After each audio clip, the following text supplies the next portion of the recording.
Hello and welcome back, SMITE fans, to day one here in week number 4. One set down is a full 5-game set between the Leviathans and the Ferryman. Now we move into our second set of the day. I'm Jim. I got Trilly. Join me here on the desk and help me get through this one because we got a pretty good set waiting for us now. We got the Camelot Kings up against the Highland Ravens, Trilly, to see which of these two teams can find themselves a big and really a much-needed win as we kind of continue down this phase here in week number 4. We've hit this halfway point of our phase, start bringing into these final 4 matchups for some of these teams, and wins are becoming ever more crucial at this stage of the game. I think that's what we want to zoom in on, right? The fact that wins, when you're trying to string them together, it's very big to get these sort of matchups where you're not up against the top of the tier teams, you're up against the Ravens and the Kings, who desperately need some consistency, as far as I'm concerned, in their play, and then of course also in their standings. They need to try and chain some of these wins together.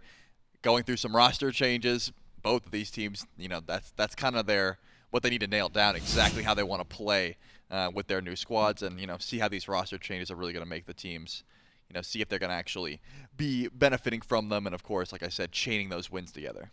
Yeah, I think finding consistency is a big thing for both of these two teams. Look at the schedule for the remainder of our weekend and even just for today. As mentioned, Atlantis Leviathans, they find a win over the Styx Ferrymen, give the first loss over to the Ferrymen this phase. They're now sitting at the top of the standings with their 3-2 win. We jump to the Highland Ravens and Camelot Kings for our final matchup of today, but then still plenty more SMITE to be had for the remainder of the weekend on Saturday and Sunday, 11 a.m. both of those days. 2 more sets each on those days, so make sure you're tuning in for every single day, but doubly make sure that you are continuing to stick around for today, because with this Ravens and this Kings matchup, I do believe a divisional matchup between these two teams. Normally, with the way the division goes, remember you play against each other twice, kind of see how things pan out there, and then you play against each other, or play other division one time there. So making sure that you can get a big win now, very important for these teams. And if I'm not mistaken, the last time that these two teams did face off, it was a win that did go over to the Camelot Kings. I believe that one was in 3-0 fashion. So now we get to see the adaptations made by the Highland Ravens going into the set, Trelly. And that's the other thing, right? Consistency is a factor, but of course, trying to figure out how you want to play the ever-changing meta. The gods that are top tier at the moment aren't necessarily what was ruling the meta when we were, game number 1, game number 2 of this phase. So what team has adapted to those picks is also going to be a big change up. As far as I'm concerned, there is still those picks that are like, hey, you cannot let this through.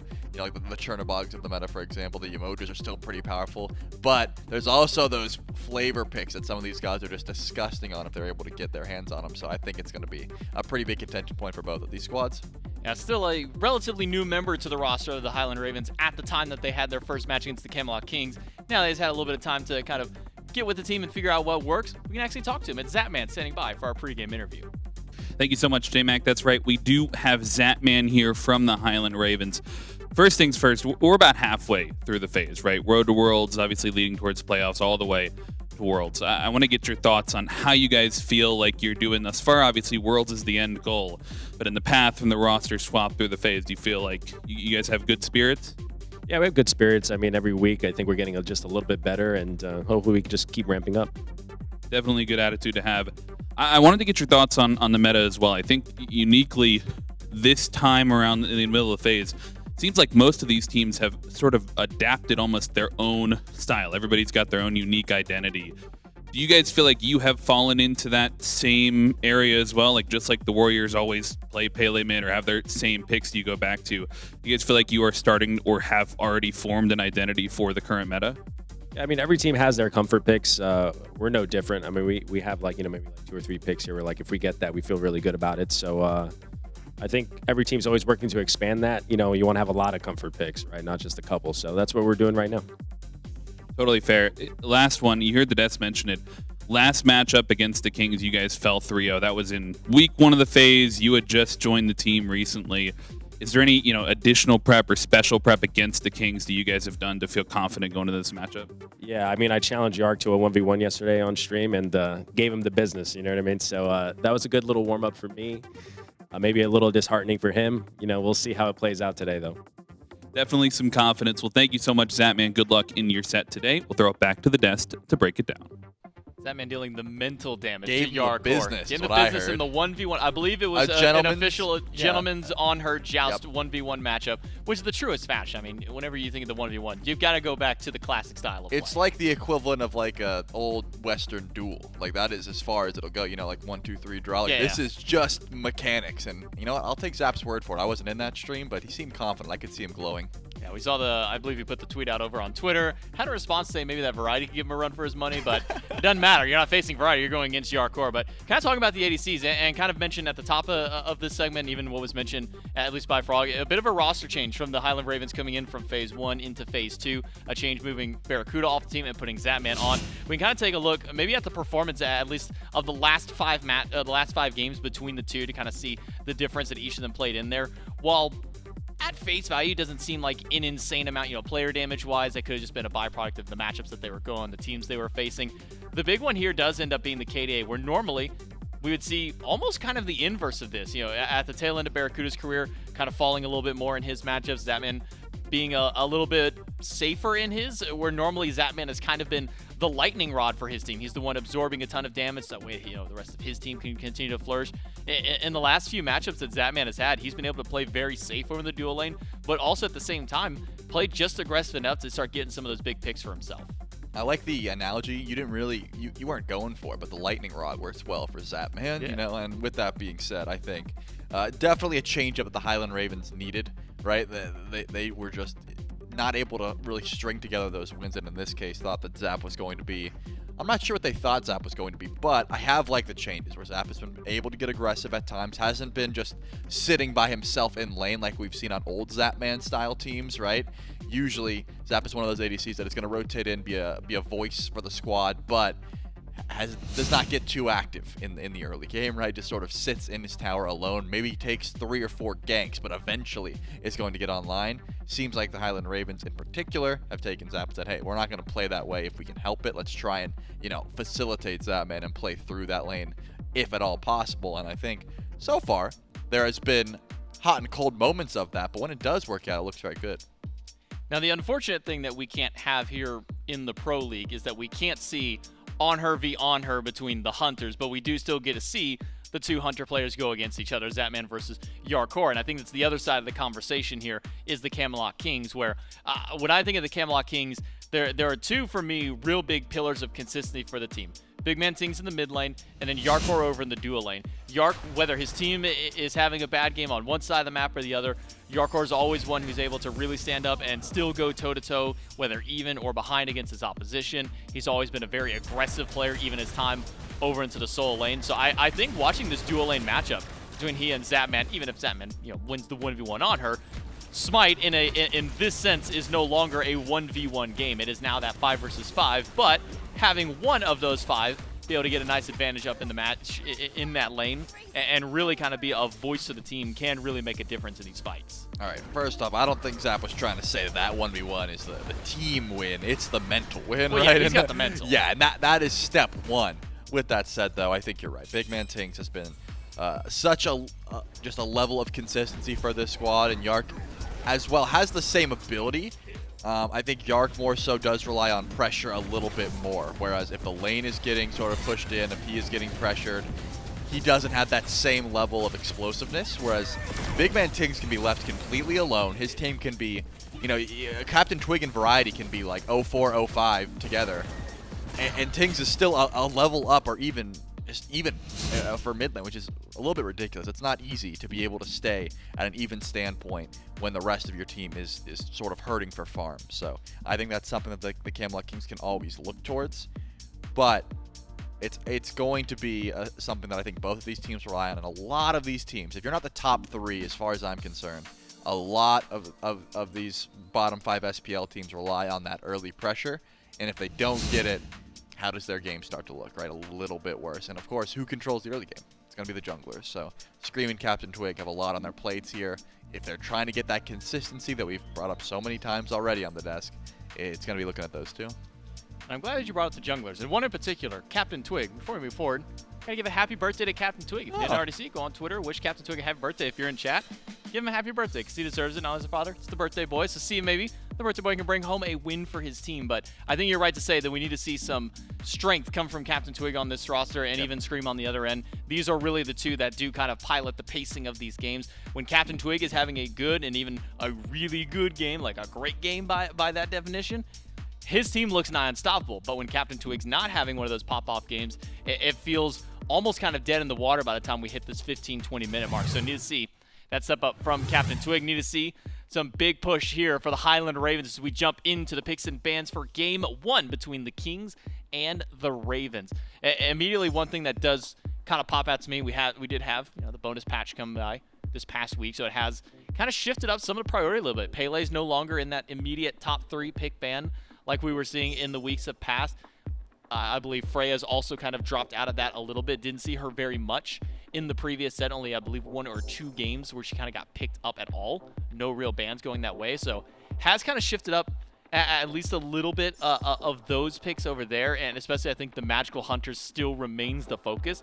And it's been one that really both these ADCs have gone towards. So I wonder where some of that priority still lies through. Is no Magic ADC bans just yet. It'll be Camazotz, Baba, and Athena for the Camelot Kings. Highland Ravens will continue to show CaptainTwig the respect he deserves on the Lancelot by banning that away, but then also just goes with the standard Chernobog and Yamoja, which actually made it through quite a few times in our previous set. I love seeing these respect bans, man. No one else is getting this Lancelot taken away. It really is just Twig. I mean, sure, in the bottom 3, but top 3, it really is just Twig getting this Lancelot taken away. But that will leave open the Amaterasu, which has been very dominant in the solo lane for quite some time. So I don't think the Camelot Kings are going to be too upset about that one. Question is, though, what are the 2 gods that the Highland Ravens want to grab in return for giving that up? I do like what they've done with the bans, saying, hey, Chernobog and Yamoja are those must bans. We are in second pick. We can't grab those. And then we'll also take away that Lancelot that has just been a comfort pick for CaptainTwig. Whereas the Camelot Kings, they do focus on some of those gods that they don't value too much, like, the Athena is a pick that's very strong, maybe that they don't want to lean towards, as well as just, hey, people are liking Camazotz a lot at the moment. You can flex him. And, of course, that Baba Yaga, which has just been running the league if given the right god, the right mid laner to pilot. I think that both these mid laners very competent being able to pilot a pick like that. I was wondering where CaptainTwig's next pick were going to go, because if you look at his previous history on the games, the Lancelot, obviously his biggest standout when he was playing before. But then you look at some of the performance on the other picks, the Thor didn't look as great. The Pele was kind of just there. The Lancelot, the second time that he got it, wasn't as potent as the first, though it's hard to live up to, 14-1 performance. And then it's Najah. They locks in. Probably, I mean, just looking immediately at KDAs of the set, probably the worst performing of the ones, but CaptainTwig no stranger to having some sinker games and then having some pretty big pop-offs on a god like this can really set up for the team. So a Hades-Najah combo gives a little bit of pressure over there towards the solo lane, especially with the Hades versus Amma match. We've seen it time and time again now. So for the Camelot Kings, where do they put their priority? Erlang Shen will be the pickup for CaptainTwig this time, as Scream did take the Najah away from him.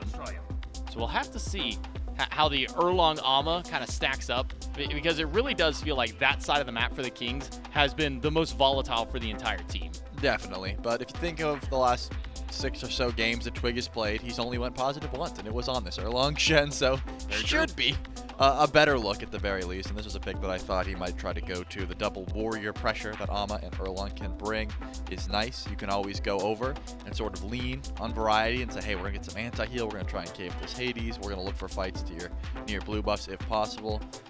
As long as that ability is open for the Camelot Kings, should be a pretty decent look. A god that doesn't care too much about Erlang Shen, however, is this Heimdallr. I mean, when I think of Erlang, I think of that blink start. You want to get aggressive early. We always call him Feast or Famine. There's a reason for that. He does fall off if you don't get a good lead, which means you want to start that blink. And if you're trying to gank a Heimdallr, he's just going to send you through the realms and teleport away. Like, there is not going to be that gank potential. It's very difficult to catch a Heimdallr sleeping, right? He has so much safety. And when you're ahead, you can just use that Bifrost as a teleport, as Zapman is opt to do. We've seen him do it many times, where he just goes back to lane from base and says, yeah, I don't have an escape for the next 2 minutes, but how are you? Who's going to come punish me, right? You don't want to get battling with that ultimate. So definitely a safe pickup there for the Highland Ravens, and also a god that is going to benefit from the beads burn that Najah and Hades share. Now, I know he's not a great pick right now, but I'd like to see it just for a point I'm going to bring up in a moment. I'd like to see Kukulkan here. Again, not because he's good, but when you think about it, Naja, Heimdallr, Kumba can take 3 different people out of a team fight. It's a 2v5 for a couple seconds. Yeah, well, 2v4 because the Naja's got the 1-up, so the Naja's also off True. the battleground. Good So call. having that 2v4, even if it's only for a couple of seconds, could turn a fight. Now, I'm not saying trying to will the Kukulkan in here, but this is potential for the Ravens to now really turn fights in their favor by having the Naja take somebody up. Zapman sends someone else through the realm. That's a few more seconds where somebody else isn't going to be there. Or if you really want to be nasty, you can just CC chain combo Just that one together. guy. Just send them through the realms, and as soon as they land up into Naja, Windfire Wheels, something like that. Fun combo potential over there, but also relying on making sure that beads are gone at that point or something else isn't there to make sure to cleanse. Bans, Ganesh and Ares, Raijin and Khepri on the opposite side for the Camelot Kings. Goes back to the Ravens. Need their support, need what will assume to be as well their mid laner. So Venenu and Hurriwind. What is on the mind for them will be Ymir. Now, we only seen Ymir once so far this phase, so he hasn't really gotten a loss.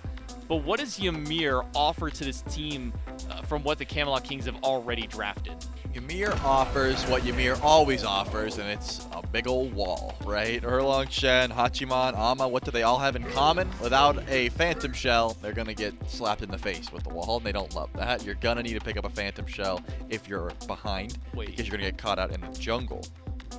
You're saying, wait. Who's mid? Of course, it's the Cerberus. Of course. The Cerberus. No, honestly, because it's variety, I would assume it's Charon, because he loves the Cerb. But if it's between Amma and We Erlang, Charon, yeah. Cerberus. I mean, we've seen one Amma mid, That's we've what I seen was one thinking. Erlang mid. I hope it's not Erlang mid. I want Twig on the Erlang for sure. So in reality, Tings would probably take the Amma, but I'd rather see the Charon because I'm interested. That's fair. I think there's value in wanting to see something fresh, to see maybe how it performs out of its traditional roles that we have seen it. The Charon support has not really worked. The Charon solo, what little we saw of it, hasn't worked out very well. I was so but I also bent up on the Camelot Kings. We didn't get to see the Cuckoo sneak through. I was going to say, but moving away from the Camelot Kings, a Kukulkan pickup for Venenu. We always talk about the classic combos from Ninja. What do you land down into? Typically, the first 3 things that I think of are I'm a Monster from Scylla, the Beam from Ra from his ultimate, and the Kukulkan kind of follows in there. So how do you like this Kukulkan to kind of round out this draft from the Ravens? Well, first of all, I'm sad because Billy has ruined my immersion by letting us know that it's Hachi mid and What? Amma ADC. And you know, to Billy's credit, he did put a spoiler tag. I'm the one who ruined the immersion, so that you're was the one me. who clicked it. I'm not sad at Billy. I'm sad that it isn't actually the Amma mid and it's the Hachi mid. But Amma ADC, that's interesting. Okay. But the Cuckoo, you asked me about the Cuckoo. This is a guy that I actually thought when Book of Thoth came back into the meta would be at the forefront of the conversation, right? I mean, it's just so impactful to Cuckoo's kit. And think about how much when Amaterasu came in, Objective Burn became what everyone was looking for, right? How quickly can we shred through these objectives? Shredding them is great. Confirming them is a whole other story. Almost no one is better than Cuckoo in that instance. So that's what I was thinking. Like, hey, we got big shred. Sometimes these objectives are getting 50-50. When's Cuckoo going to show up? Looks like when the Naja is in meta. And I think Ven is definitely one of the mid laners that would like to do it. He used to have a great Kukulkan, not to mention it just feels really good into the Naja. So I'm thinking this is a comp that the Ravens probably got a bit of practice on. He's got a lot of great setup around it, too. Not just the Naja. You can go off the freeze from Ymir. If solo laner Haddix manages to catch anybody inside of that Pillar of Agony, that's another easy target after that one. Land him from the Heimdallr. So many options for Venenu on this Kukulkan to try and shine, get that kind of pop off there. For the Camelot Kings, if I can try and ask this, what's their win to come back in here? I mean, they have a Hachiman mid, so you have your range damage, but you're kind of lacking your traditional magical burst and maybe just general damage across the board. What's kind of that win factor for the Camelot Kings here? I mean, they've got decent damage, right? The Guardians are going to be able to stack up late game. You got Ghastly Bread to shred some protections, and they've got a lot of auto attackers. I think that they should be decent in all portions of the game, honestly. We'll have to see how this 4-tank team that the Camelot Kings have put together stacks up against the Highland Ravens as we jump ourselves into game number 1. We'll throw it to our casters, Frog and Myth. Thank you so much, J-Mac and Trelly. Camelot Kings versus the Highland Ravens. You've got Frog, you've got Mifflin, you've got Doug back on the spectator. And I would be remiss if the first thing to talk about is not this composition. We mentioned it on the desk. Trelly broke the immersion a little bit, which I was disappointed by that. I really wanted to be surprised. But broke the immersion a little bit, and maybe rightfully so, because Ama ADC and Hachiman mid, I think both surprises for me. There was a brief stint, I believe it was Season 8, when Cyclone Spin absolutely refused to play any Hunters. It was Warriors every single game, and Jarcorrr could meet him there. So if anyone's going to be taking the Warriors into the duo lane, I think it'd be one of those two, and we got Jarcorrr in this matchup. I don't think it's poor, so long as you could find compositionally your ranged auto attack somewhere else. I think back then we had said if you got a Hades with Polynomicon, there's your Phoenix Siege, or if you take a Hunter mid, I'm just fine with it as well because there's your Phoenix Siege. So having BigManTingz on Hachiman, just fine with me. I think Jarcorrr will hold his own. I don't think there's anything that really necessitates having ranged autos in the duo lane. You're still going to have relatively good Phoenix Shred, or excuse me, Gold Fury Shred. You're still going to have relatively good initiation. I will be interested to see how the build develops for Jarcorrr. I imagine we're essentially just looking at another Soul Laner. Yeah, I mean, and of course he has played Soul Lane in the past, so someone's going to bring out the Warrior. I mean, no surprise that it is Jarcorrr. And Amaterasu is such a value pick. It feels like, you know, when you get to the team fights, you're just going to be happy to have one on your team. You get the auras, you get the AoE CC. My concern maybe is over in this dual lane. You can already see the pressure coming through. Hurriwind and Zapman have the Kings under their tier 1 power. The Ymir and Heim may be picks that are a little bit down in the tier list as well. Ymir, I think, only been played once thus far this phase. Hurriwind picks that up, and then the Heim we just saw last set, and we've seen Zapman on it before, but a bit of an interesting duo combination for the Ravens as well. Yeah, the Heimdallr in particular has been one that Zapman has gone towards pretty consistently. Likes it for the safety, likes it for a built-in teleport. We've seen him ride Bifrost all the way from base to Phoenixes at times, right? Just so he can get back and involved incredibly quickly.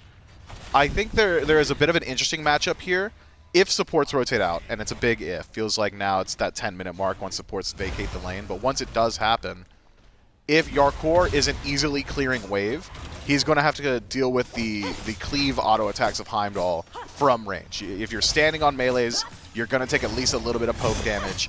That can be pretty annoying, but by the time it happens as well, Jarcorrr should have enough sustain from that first ability that it won't matter too much. A little bit of poke here, horrific down, but the damage certainly coming through. Has to force the dash away.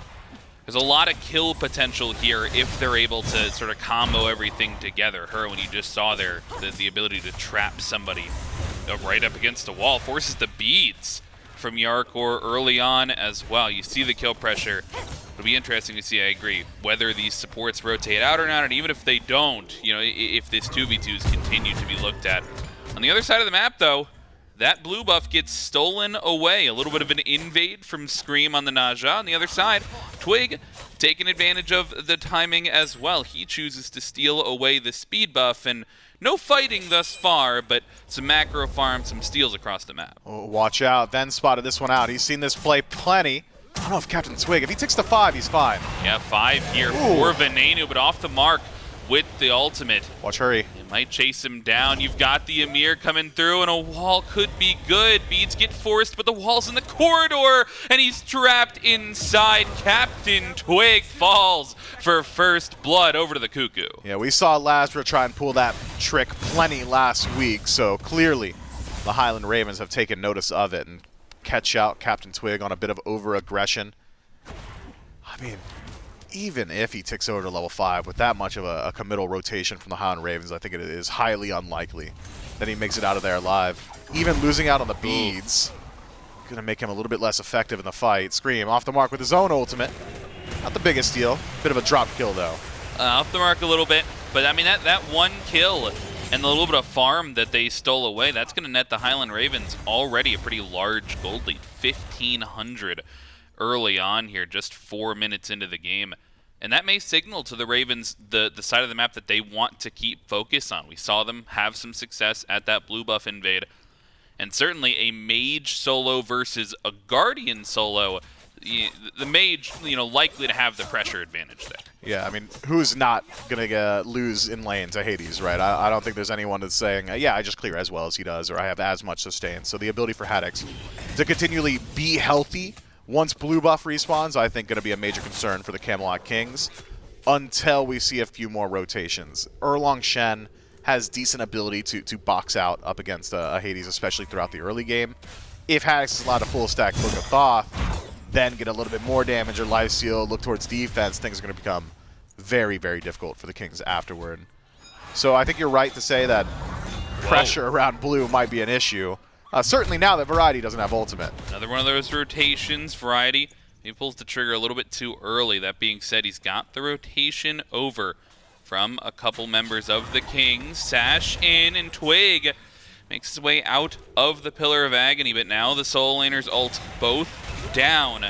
They'll look for the steal, and they will take it away. Meanwhile, other side ultimates traded in the dual lane as well, and the Highland Ravens get every steal that they attempt and continue this pattern of just soft pressure, just consistent takeaway little by little. And even though they have only gotten the one kill yet, this might be the turnaround, but it's safety like that. Zap can just press 4, doesn't even have to fight anymore. Yeah, I'm surprised Jarcorrr actually doesn't use the beads there. Maybe realizing Zapman had that Bifrost available, even if he immunes the 9 realms, would have just teleported himself out. And so holding on to that defensive relic, a bit of value there for Jarcorrr. But even then, maybe you could at least force out the beads from Zapman with the dazzling offensive. Hard to say. I'll trust Jarcorr's judgment there. Maybe Quig not willing to take that fight either just yet. So a reset to neutral in the duo. This time, though, Zapman without ultimate might have a target on his back if CaptainTwig can make his way over to the left-hand side. But here's the thing about Erlang Shen and jungling in general. Start to fall behind, especially on Erlang. Makes you really want to start sitting in that jungle, farm it up. Make sure you're not falling too far. Scream already about a half level, maybe entire level lead. Things going to become concerning. And here's the thing about Scream. He's going to build how he builds, and this time it's Bruiser Naja, likely a Breastplate of Valor in second slot. Get that CDR to 40%. Windfire Wheel is always going to be up. You can see him planning for that setup off the bat, and it's maybe the driving factor behind this 10th pick Kukulkan. Certainly no focus on it we've seen this phase thus far, though I think it is a pick that we've seen Venenu go to during his career. But this ultimate, something that they're playing a lot on the just pure setup, right? Like you have one thing, and we talked about this on the desk a little bit earlier. You've got 1 or 2 avenues that your team can fight through. You're trying to find a pick, but if they get to the team fight phase and somebody beads his Naja ult or things are off the mark and you lose the value on that Kuku ultimate. Really? How does your team fight go? I mean, you still have massive damage output from the Highland Ravens, speaking of Kuku ultimate. Just thrown out towards the center of the map. Scream left alone. Should be an easy pickup here, but creates the space with Windfire Wheels and makes himself scarce. Unfortunate for the Camelot Kings, double ultimate commitment and nothing to show for it, barring beads off the jungler of the Highland Ravens. I don't think I'm overly concerned with Ven needing Spirit of the Nine Winds in the late game team fight. Tornado is going to do massive damage. Haddix is going to have follow-up with CC. Even Hurriwind, to a certain degree, has got plenty of opportunity to just full channel Shards of Ice for landing as well. There's a lot of burst to play with. Wow, damage here, and Tingz caught between a tornado. Will find the dash away. The beads get forced, though. Not enough on the ring toss to finish off that kill. The jungle mid matchup continues to be a little bit volatile. And I think Scream, you can see him forcing that pressure. This could still be a little bit of pressure if he wanted to continue on that, had the ultimate available in just a couple of seconds. But we'll be back off, and as we sort of round around the 10-minute mark, the Highland Ravens have continued to build this lead off of just that singular kill. It was 1,400 right away, Now it's closer to 3,000 almost. You know, every lane pretty much has half level to a level lead, maybe outside of the solo lane. But even where they don't have huge XP leads, it feels like they've had pressure everywhere. Pressure, totem control. The Highland Ravens doing a good job of just taking everything that's easy on map. Neutral camps, poking and prodding, taking away even just the small camps on green there we saw from Scream, blue buff invades. This time not going to go the way of the Highland Ravens variety. Able to secure that one for himself, but this gold lead is accumulating quickly. I mean, before even the 10-minute mark. Starting to get into that 3,000 to 4,000 range. I wonder now if the Highland Ravens are confident enough in their ability to just force a fight around Gold Fury. We talked about the Camelot Kings and their ability to shred the objective, and that's still true. Auto attacker in mid, jungle, and ADC will give you that. But as far as Secure is concerned, the Camelot Kings can never match up to what the Ravens have got. Small engagement here on the left-hand side. Jarcorrr, no stranger to these small skirmishes, especially with the Warrior. And you guessed it right at the beginning of the match. These supports, no willingness thus far to rotate out of the duel lane. They've kept it a 2v2 over here through the 10-minute mark. Variety, though, he's feeling ready to rotate. And before he can even get in, allows Venenu to escape and scream. He has to get onto the ultimate, but Variety finds the last bit of damage, and the solo lane rotation comes to fruition. They grab the first kill for the Kings. Action continuing, though, and Jarcorrr, as soon as the supports leave, they find the 1v1 zap off the mark with the ultimate. Finds the escape after the fact, but some close damage on the left side. Yeah, Jarcorrr able to get out some of those resources, takes the ultimate and the beads now. So Zapman, as susceptible to a gank as he's ever going to be on this Heimdallr. Might have a target on his back if CaptainTwig can now make the rotation over to the left-hand side. Jarcorrr was just waiting for his opportunity to fight back in. Finally has it once those supports are out. I wonder. The Bifrost ride from Zapman, too, a little bit interesting. Rides it out, immediately walks back to exactly where he was, perhaps concerned about a counter rotation there from the Camelot Kings. CaptainTwig did show himself on left side, clearing out that shield buff. But haven't seen a committal fight from the Kings. Haven't seen them try and close up this lead. It's more so felt like the Kings are just playing to mitigate loss as opposed to make up the difference. God, I think that Erlang Shen will want to get involved sooner rather than later. It's not as if Tank Erlang or Bruiser Erlang or even full auto attack Erlang is a phenomenal late game scaler, as opposed to Scream, who's always going to have value if you could take someone in the air. Feels like CaptainTwig may be a little bit more focused towards that early to mid game and on his efficacy. I'm curious about that solo rotation as well. Variety ends up in the mid lane at 10 minutes. Hold that thought, though. Jarcorrr and Quig over here. No beads on Zapman, remember. Ultimate down as well. Good teleport, though. Good self-peel from Heim, so he'll stay alive in the beacon. Now onto the map. Highland Ravens have the advantage here, at least in terms of positioning, but this could turn into a full-on fight if some ultimates are found. Twig forced to use the beads, but he's caught out away from his team, and the ultimate could be there. Pillar of Agony grabs one, and the full engage is on. Camelot Kings turning things around, and Hurriwind the first to fall. They've got pressure on the beacon. So surprised. Ven holds on to his ultimate for that entire skirmish. There's a lot of CC to play with. Could have played off the fear from Haddix, the sash from Scream instead. Holds on to that massive nuke, even with the Camelot Kings grouped up as significantly as they were. I mean, if you just connect a stray shot on even a non-priority target, maybe that fight goes a little bit better. Maybe Hurriwind survives. Instead, early rotation from Variety gets the jump on Haddix. CaptainTwig just survives the onslaught of Tornadoes, Zephyr, and auto attacks, and the Highland Ravens can't really secure the kill post 9 turns Blessing heal. The Camelot Kings find themselves a good-looking skirmish. They found the fights. Seems like in the last couple of minutes they've turned things on their head, but the Highland Ravens, they won't take it sitting down. Instead, they'll execute their combo perfectly. Burn the beads off Twig in mid, find him in the Naja ult, and that's exactly how they drew it up. I mean, Scream's going to have Naja ult back pretty quickly, too. Already 1/4 of the way there. But Ven doesn't have just about any CDR and build outside a starter item, meaning that his ultimate not exactly synced up on timer. Maybe that's why he's being a little bit more withholding with it. Wants to make sure he does find the value. Beads forced onto Jarcorrr. Small fight over on the right side as well. Pyromancer was picked up for a second. Feels like all of a sudden we've just both teams have just found the willingness to fight. Like, we were waiting for 10 or 11 full minutes, and now you've gotten these small engagements. The supports, they're maybe the difference makers. They leave left lane, and all of a sudden it's Hurriwind, it's Quig trying to force these engagements. Yeah, I've been loving the walls from Hurry. Has really good interaction with just about everybody on the Camelot Kings. Only Variety has an easy way to deal with it, and so should be easy for the Ravens to start up fights. That said, the backline disruption that Quig affords his team certainly strong too. Can close gap on a Ven and make it a little bit more difficult to survive. Presence from Hurry, but I don't think he can really commit to the steal. Yeah, he'll be up there. He'll be a little bit annoying, you know, support plays. But the pressure here, where do we find it? Once again, Highland Ravens, they're going to pick up the Pyromancer. It looks like they may get away with a free one. Maybe not shredding it as fast as they initially thought, but I mean, to my surprise, they're focusing a lot here on the Pyromancer.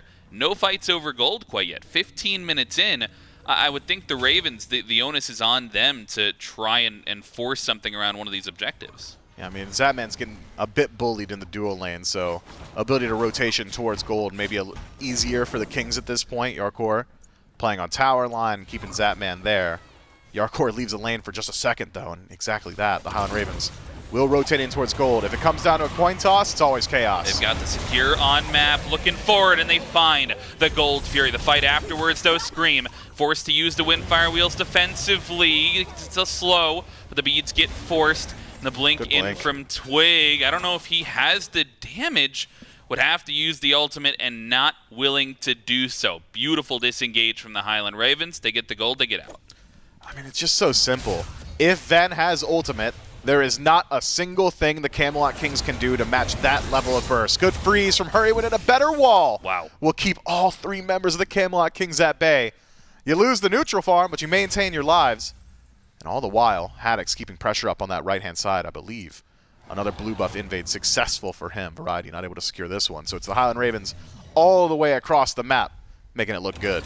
Fantastic peel there from Hurriwind, as you mentioned, and Doug had a really fantastic highlight as well. The second item out of Hurriwind on the Ymir, the Berserker Shield. You know, previously a fully physical item. First time we've seen it on support, I believe, especially Ymir. I mean, where is this coming from? Face Punch Ymir wants to make use of a Frostbite. Has decent protection stats on it, too. I don't hate it as a pickup. It really does turn him into more so of a mid-game threat instead of just being a facilitator. Hey, I threw up my wall. I landed my 2. That's the bulk of my damage. I sure hope Ven's got it from here. Hurriwind can take things into his hands a little bit more so. Benefits pretty well from that passive, too. It's interesting. It's an adaptation, and I think it's one that we might see a little bit more of. I'm actually a pretty big fan of this pickup. Yeah, Hurriwind definitely innovating on the forefront of the meta, picks up the Ymir, and so far is creating a lot of pressure. Once again, a group up from the Ravens around this Pyromancer. They've got 4, and a little bit late to the rotation are the Kings, and once... Oh, what? No! They steal it away! I think that's the pin over the wall from Twig. They trust the secure from Venenu, but it gets stolen away. I mean, not just Ven. Hurry also used Shards of Ice, too, so either one of those two abilities more damage than anything the Camelot Kings could have done. Unfortunately, time probably just leaves it at maybe 100 HP. CaptainTwig makes use. That's why you got to attempt it. You can't trust that your enemies are always going to play it perfectly, even in just showing up and saying, hey, if you make a mistake, you're going to lose it. The Camelot Kings do grab themselves the Pyromancer, put Runic Bomb in the pocket of Twig. Generally around that 17, 18 minute mark is when you can start looking towards that mid tower to start putting some pressure out, open up the map a bit, make it easier to look towards fire. Would love to see the Camelot Kings try and knock down that tier 1. Damage here on Variety. Screams in the area. Hurriwind rotating over as well. This might be a push onto the tier 1. Health bar is pretty low on the solo side if they want to try and chase down Variety. And right as the blue buff is spawning as well. I don't know if he sniffed this out. Looks like the wall, though, will be a disengage. And this is what concerns me about the Highland Ravens playstyle, because they have almost, like, they turned it on for a second and they were willing to fight the Kings over a beacon, over an objective, and now they've almost flipped the switch in the other direction, and they're doing everything to avoid a fight. And if they get a free pick, sure, they'll find one, they'll use their combo. but at some point it feels like they're going to have to fight, have to find a 5v5. Yeah, but even then, that's a low returns engagement on the right-hand side. I think the unwillingness to full commit there makes sense, so you have your resources for something like this. Scream gets beads. Might be able to double dip here, go back in with the ultimate. Quig used the ultimate of his own. Does get that heal off. 2 beads. Burns the set of beads. Still has not used the Windfire wheels as well. That's a ton of value just from the pressure that Scream provides standing next to the Kukulkan. And that's exactly what they're looking for to build on a larger team fight a little bit later. So now CaptainTwig and BigManTingz taken to the air will not be able to input another control before they're in the grayscale. Ven's damage plus Scream should just be enough to knock them down. Massive threat from the Naja. Forcing a fight would only favor the Highland Ravens now, while those defensive relics are down. And they've got Oracle Vision on Primal Fury. The only concern I think the Highland Ravens run into there is if we use our Cuckoo ultimate to confirm objective, who's actually finding the kill off of Scream's ultimate? You can maybe trust Hurriwind's damage output from there. Get Zapman involved too. He's got a lot of penetration stacked up between Executioner and Dominance. But instead it's a reset once more. Giving space to the Primal Fury. It's the Camelot Kings on the scene first. Vision here from the Ravens, though. This is a full commit. Frenzy popped. Zap has to steal potential, but the Kings, they find the window, and they secure the Primal Fury. But Twig, no beads available, and the ultimate will find him from Zap. The CC comes through, no win needed. They don't need the Serpent of the Nine Winds. They will find the kill without it. They at least trade one back for the Gold Fury, but a beautiful window of time there found for the Camelot Kings. And now, Highland Ravens, they're all walking towards the Fire Giant. I don't know about this. Man, Ven's trigger discipline on that ultimate is just amazing. Only using it when it is absolutely necessary, and in holding on to it, that's what creates this threat around Fire Giant. They can still trust the confirm. Variety, pressure onto him, and no beads for the Cerberus as well. He still has the ultimate, though, if he needs to use it, and he might just have to. The jump away comes up in time. They expend the ultimate from Hurriwind as well, but Scream looking for it. They'll find the ultimate, though, and pouncing off the wall there is the Cuckoo damage, and Zapman grabs the kill onto Quig on the other side of the fight. Highland Ravens maintain their positioning. They have to step off the big fire, though. Just look for the Pyromancer. They'll secure 2 kills and grab the smaller objective. Man, just call Scream the Beads Collector, because the Camelot Kings cannot hold on to him when he's around. Fire Giant pulled once more. Jarcorr's got the flank, but it's a hard task. They've found him in the back line, and immediately the focus is on to the Amaterasu. Variety stepping up, as is Twig. This chase down, though, they've got to find the damage combo. A great wall keeps him locked in, though, and the CC is not enough from the rest of the team. They find him on the flank and take down the ADC. And now the chase continues. Variety, CaptainTwig running away down the mid lane, but all 5 members of the Highland Ravens, they're on the push. CaptainTwig trying to make space, but they turn around onto him, and they look to kill the Erlang Shen. They survive with Variety. That's a 2 for 0 for the Ravens. This is a classic SMITE interaction here. I call it the conveyor belt. When things start to go bad, you start rotating in. Can't let Fire Giant go down. Can't let the Highland Ravens get any more done. Jarcorrr feels that pressure, goes in alone in that back line. It's an immediate turn. CaptainTwig says, well, maybe we can peel out or get a 1-for-1 trade. Conveyor belts himself in there. Goes down once again, now 0-4 on that jungle. And the Highland Ravens, even in not even taking the Fire Giant, just by grouping up on it, have created so many opportunities to push their lead further through PvP. Love this aggression on map from the Chaos side, but kills only get you so far this late in the game. It's about what you can do with them.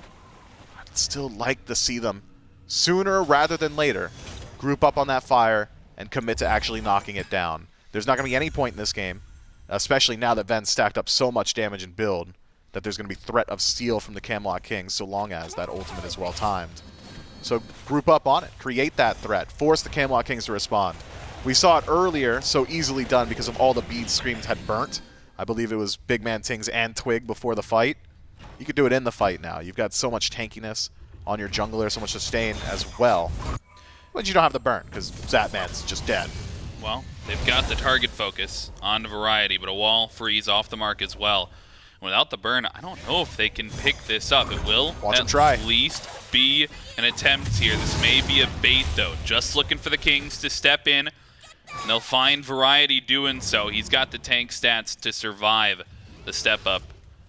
That pick on Zapman really slows down what the Ravens were trying to look for and may even open up a window for the Kings to try and force an objective. Primal Fury spawning. Jarcorrr backing. Will be back soon enough. This fight is split a little bit, though. They could still look for an engage. Camelot Kings starting to work their way forward. Good ultimate for Variety. Picks up 2. Those tornadoes separating the fight. Whoa! Double freeze onto 2 and a 3-man Kukulkan ultimate forces the Kings down low. A great wall. BigManTingz trapped in the Pillar of Agony. And Haddix finds the first pick. Scream trapped between 2, though. He separated himself in the fight. Haddix has a double, but the peel is there. Zapman with the Through the Realms takes Jarcorrr to lunch, and Scream grabs the 3rd kill of the fight. They're chasing down Quig as well. Haddix looking for his 3rd in the fight if he can find it, and it will be Ven grabbing the 4th onto Quig. The Highland Ravens on a dime turn the fight around. The Highland Ravens are just so tanky. Hurriwind's wall placement and freezes were perfect. Great ultimate from Ven, displaying that trigger discipline once more. So many opportunities up until that point to just hit one. He says, I'll wait until all the Camelot Kings are grouped up, until I can hit multiple targets, separate an entire team fight, and does so beautifully. Zapman gets re-involved, but really only is able to get involved in the peel. Love everything I saw from him there. Scream distracting Jarcorrr on his own. Jarcorrr clearly caught off guard just by how durable this Naja is. It's the Highland Ravens now with Fire Giant on all 5 and plenty of resources to play with. You'd think they'd have to use a few sets of beads, right? At least one after a fight that goes that long. Incorrect. Every single set of beads still available to the Ravens. Sheesh. Siege looks pretty decent. I wonder, does Ven have enough for Poly on back? If so, Siege looks even better. Even better, potentially, for the Phoenix Siege. He sells the Party Punch. He purchases an item. It is indeed the full Polynomicon on back. Just as they've been playing these fights, meticulous, objective, secure, focused, trigger discipline, slow and steady from the Highland Ravens, I would expect their siege to be no different. Still plenty of towers up on the map, 5 out of the 6 total for them to take, so plenty of global gold for them to fill their pockets with. But this feels to me already like a Fire Giant that you were trying to use to secure the next Fire Giant. I don't know. The base defense of the Camelot Kings being as weak as it is, had the Highland Ravens been able to play a little bit faster there, I think they could have pressured in towards the Phoenix. Instead, Camelot Kings get the jump. Best defense is good offense. Let's go ahead and start sieging ourselves. Push out on that right-hand side. Tier 1, Tier 2 taken. But can you get out alive? That Ymir wall makes it so hard to escape. Variety. Forced to jump away. Got a little bit of safety. Good stun there is right. Variety. I don't think they have enough for the chase, but it's certainly the Highland Ravens doing their due diligence. They'll take down the left 2 towers. They'll take down the Tier 1 in mid and set up to push this Tier 2 as well. All ultimates in the tank. I'm looking at the relics as well. Beads available for everybody on the Camelot Kings. They don't want to step up, though. They'll give away the Tier 2 tower, set up for the Phoenix defense. We'll see. The Camelot Kings, I mean, it's going to be a bit of a struggle keeping those waves at bay. I'm going to keep my eyes on wave clear in particular. Variety steps out of base for a moment, takes a good deal of damage. And it's worth noting again, 2 Runic Bombs in play here. Runic Bombs down, freeze, just slow things down, and the ultimate comes through for space. Highland Ravens take no damage. Everybody is full HP, except for the Phoenix on the left-hand side. That one is gone. So easy for the Highland Ravens to close that gap. Hurriwind says, hey, they're not here yet. Let's just go ahead and take it, and they do. Camelot King's a bit slow on the uptake, trying to separate that map. Jarcorrr was pushing mid. That's when the Highland Ravens say, okay, Jarcorr's not here. Jarcorr's the only one really getting anything done. Let's go ahead and do as much as we can, taking the most valuable bird on map, and still have a little bit more pressure they could play with. Fire Giant timer, only 40 seconds on it. Won't get too much done with it. But with the Tier 2 tower still standing on right, maybe the Highland Ravens spend time pushing there as opposed to just waiting in the jungle for Fire Giant to spawn could force the Camelot Kings to group up, constrict where they're allowed to play, restrict the ability for the Kings to just push on map. I think it's a good idea for the Ravens to keep up their pressure. This next Fire Giant will tick over past 30 minutes, so there's potential for an EFG here. Do you see those pings on the map? They've pinged this path all the way looping around behind the Tier 1 tower in mid. I wonder if they are going to look to catch somebody out. It's going to be Variety, actually, up into the air when Fire Wheel's focused, and the damage is massive on landing. It's enough to take out the solo laner. Sole defense of a Tier 2. Pushing. Not going to work there. Jarcorrr, he's in mid. It's going to be a 5v3 on the immediate engagement here. And Tingz, he's the focus off the bat. No way. Just narrowly gets away, but the fight's on the other side. It's out of the Phoenix, and CaptainTwig makes the space necessary for the back off on the Ravens. They don't get the Phoenix, but they get the Tier 2. They get a pick. It's looking good for the EFG. If Sash connects, I mean, it's just BigManTingz' life. Unfortunately for Screammmmm, slightly off the mark there. Haddix, playing with so much damage, actually gets the full value of his passive on wave into damage on a BigManTingz. One more tick of the ultimate would have secured the kill. Tingz avoids that with his own ultimate. Highland Ravens playing very fast. I love the idea to continue sieging there, even without Fire Giant. I believe it wears off just as they walk into that Phoenix line, but with Variety dead, who's going to stop you? But slight execution errors do cost the Ravens the ability to knock down the bird. That said, though, get exactly what they had set out to do. Knock down the Tier 2, constrict the positioning of the Camelot Kings, and put themselves, the Highland Ravens that is, in a very good position to just go ahead and pull the fire. Now, if you're the Camelot Kings here, you've got the Fire Waves in left, Variety can teleport to this. I don't even know if I'm going to get a chance to ask you this question because Hurriwind's wasted no time. They've picked up this enhanced Fire Giant, and I don't know if the Kings are in a position to do anything other than have a steal attempt. We've got the pin over the wall. We've got Quig with the wave. Variety's teleported in, though, and they've forced them off of the EFG. Screammmmm, he's in the backside. They might turn focus onto him, but the Kings, they've picked it up for the time being. They're doing the damage themselves. Variety's taken so much of it, though, that he'll have to reset almost entirely. Doesn't have the teleport, so if he goes back to base, he's just out of the fight. Highland Ravens playing well around that poke. I think the unwillingness to leave it to a coin toss has to do with the fact that Ben's ultimate is just so critical to the Highland Ravens team fight. We'll see, though. Another pull. Camelot Kings, they're going to be without Soul Laner for another 10 or so seconds. This time, Fire Minions, they're pushing up on the left-hand side, so they're trading a Phoenix if they want to continue this fight.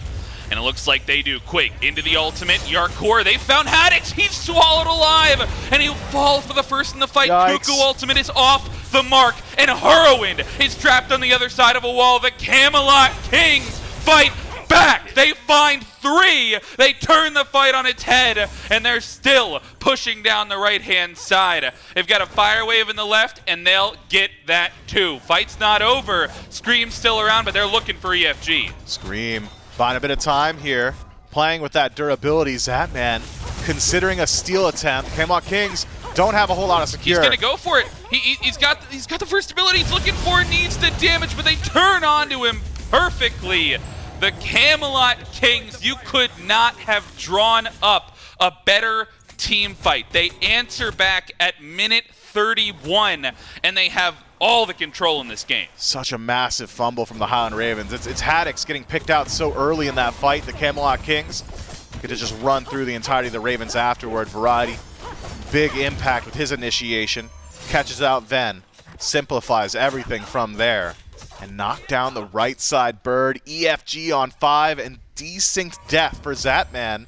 It's going to get worse before it gets better. It's going to get worse before it gets better. Really? If they decide to push. Looks like they'll at least take their time for right now. They grab the right Phoenix, they grab the mid-tier 2, and they do all of the work to come closer to evening up this gold lead. But at this point, Mifflin, I mean, we're at the point in the game.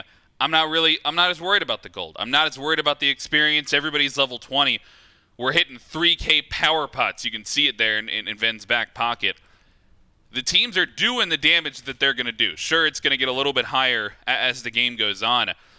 But, I mean, what is the fumble there? Is it just Haddix being too far forward? Because Venenu also, that's the first time I think he's gotten no value out of that Serpent of the Nine Winds. I mean, the ultimate from Ven is essentially a panic ultimate. Okay, this fight has gone really bad. My initiator has already used the majority of his CC. I didn't have the follow-up, so I need to throw out something, and maybe if I clip a carry, the fight can be salvaged, or we can disengage. They'll be too low on the Camelot Kings to chase out. So that's a type of ultimate that you're you know, it's a 50-50 on whether or not you're actually going to connect with anybody when you're throwing it blind over a wall.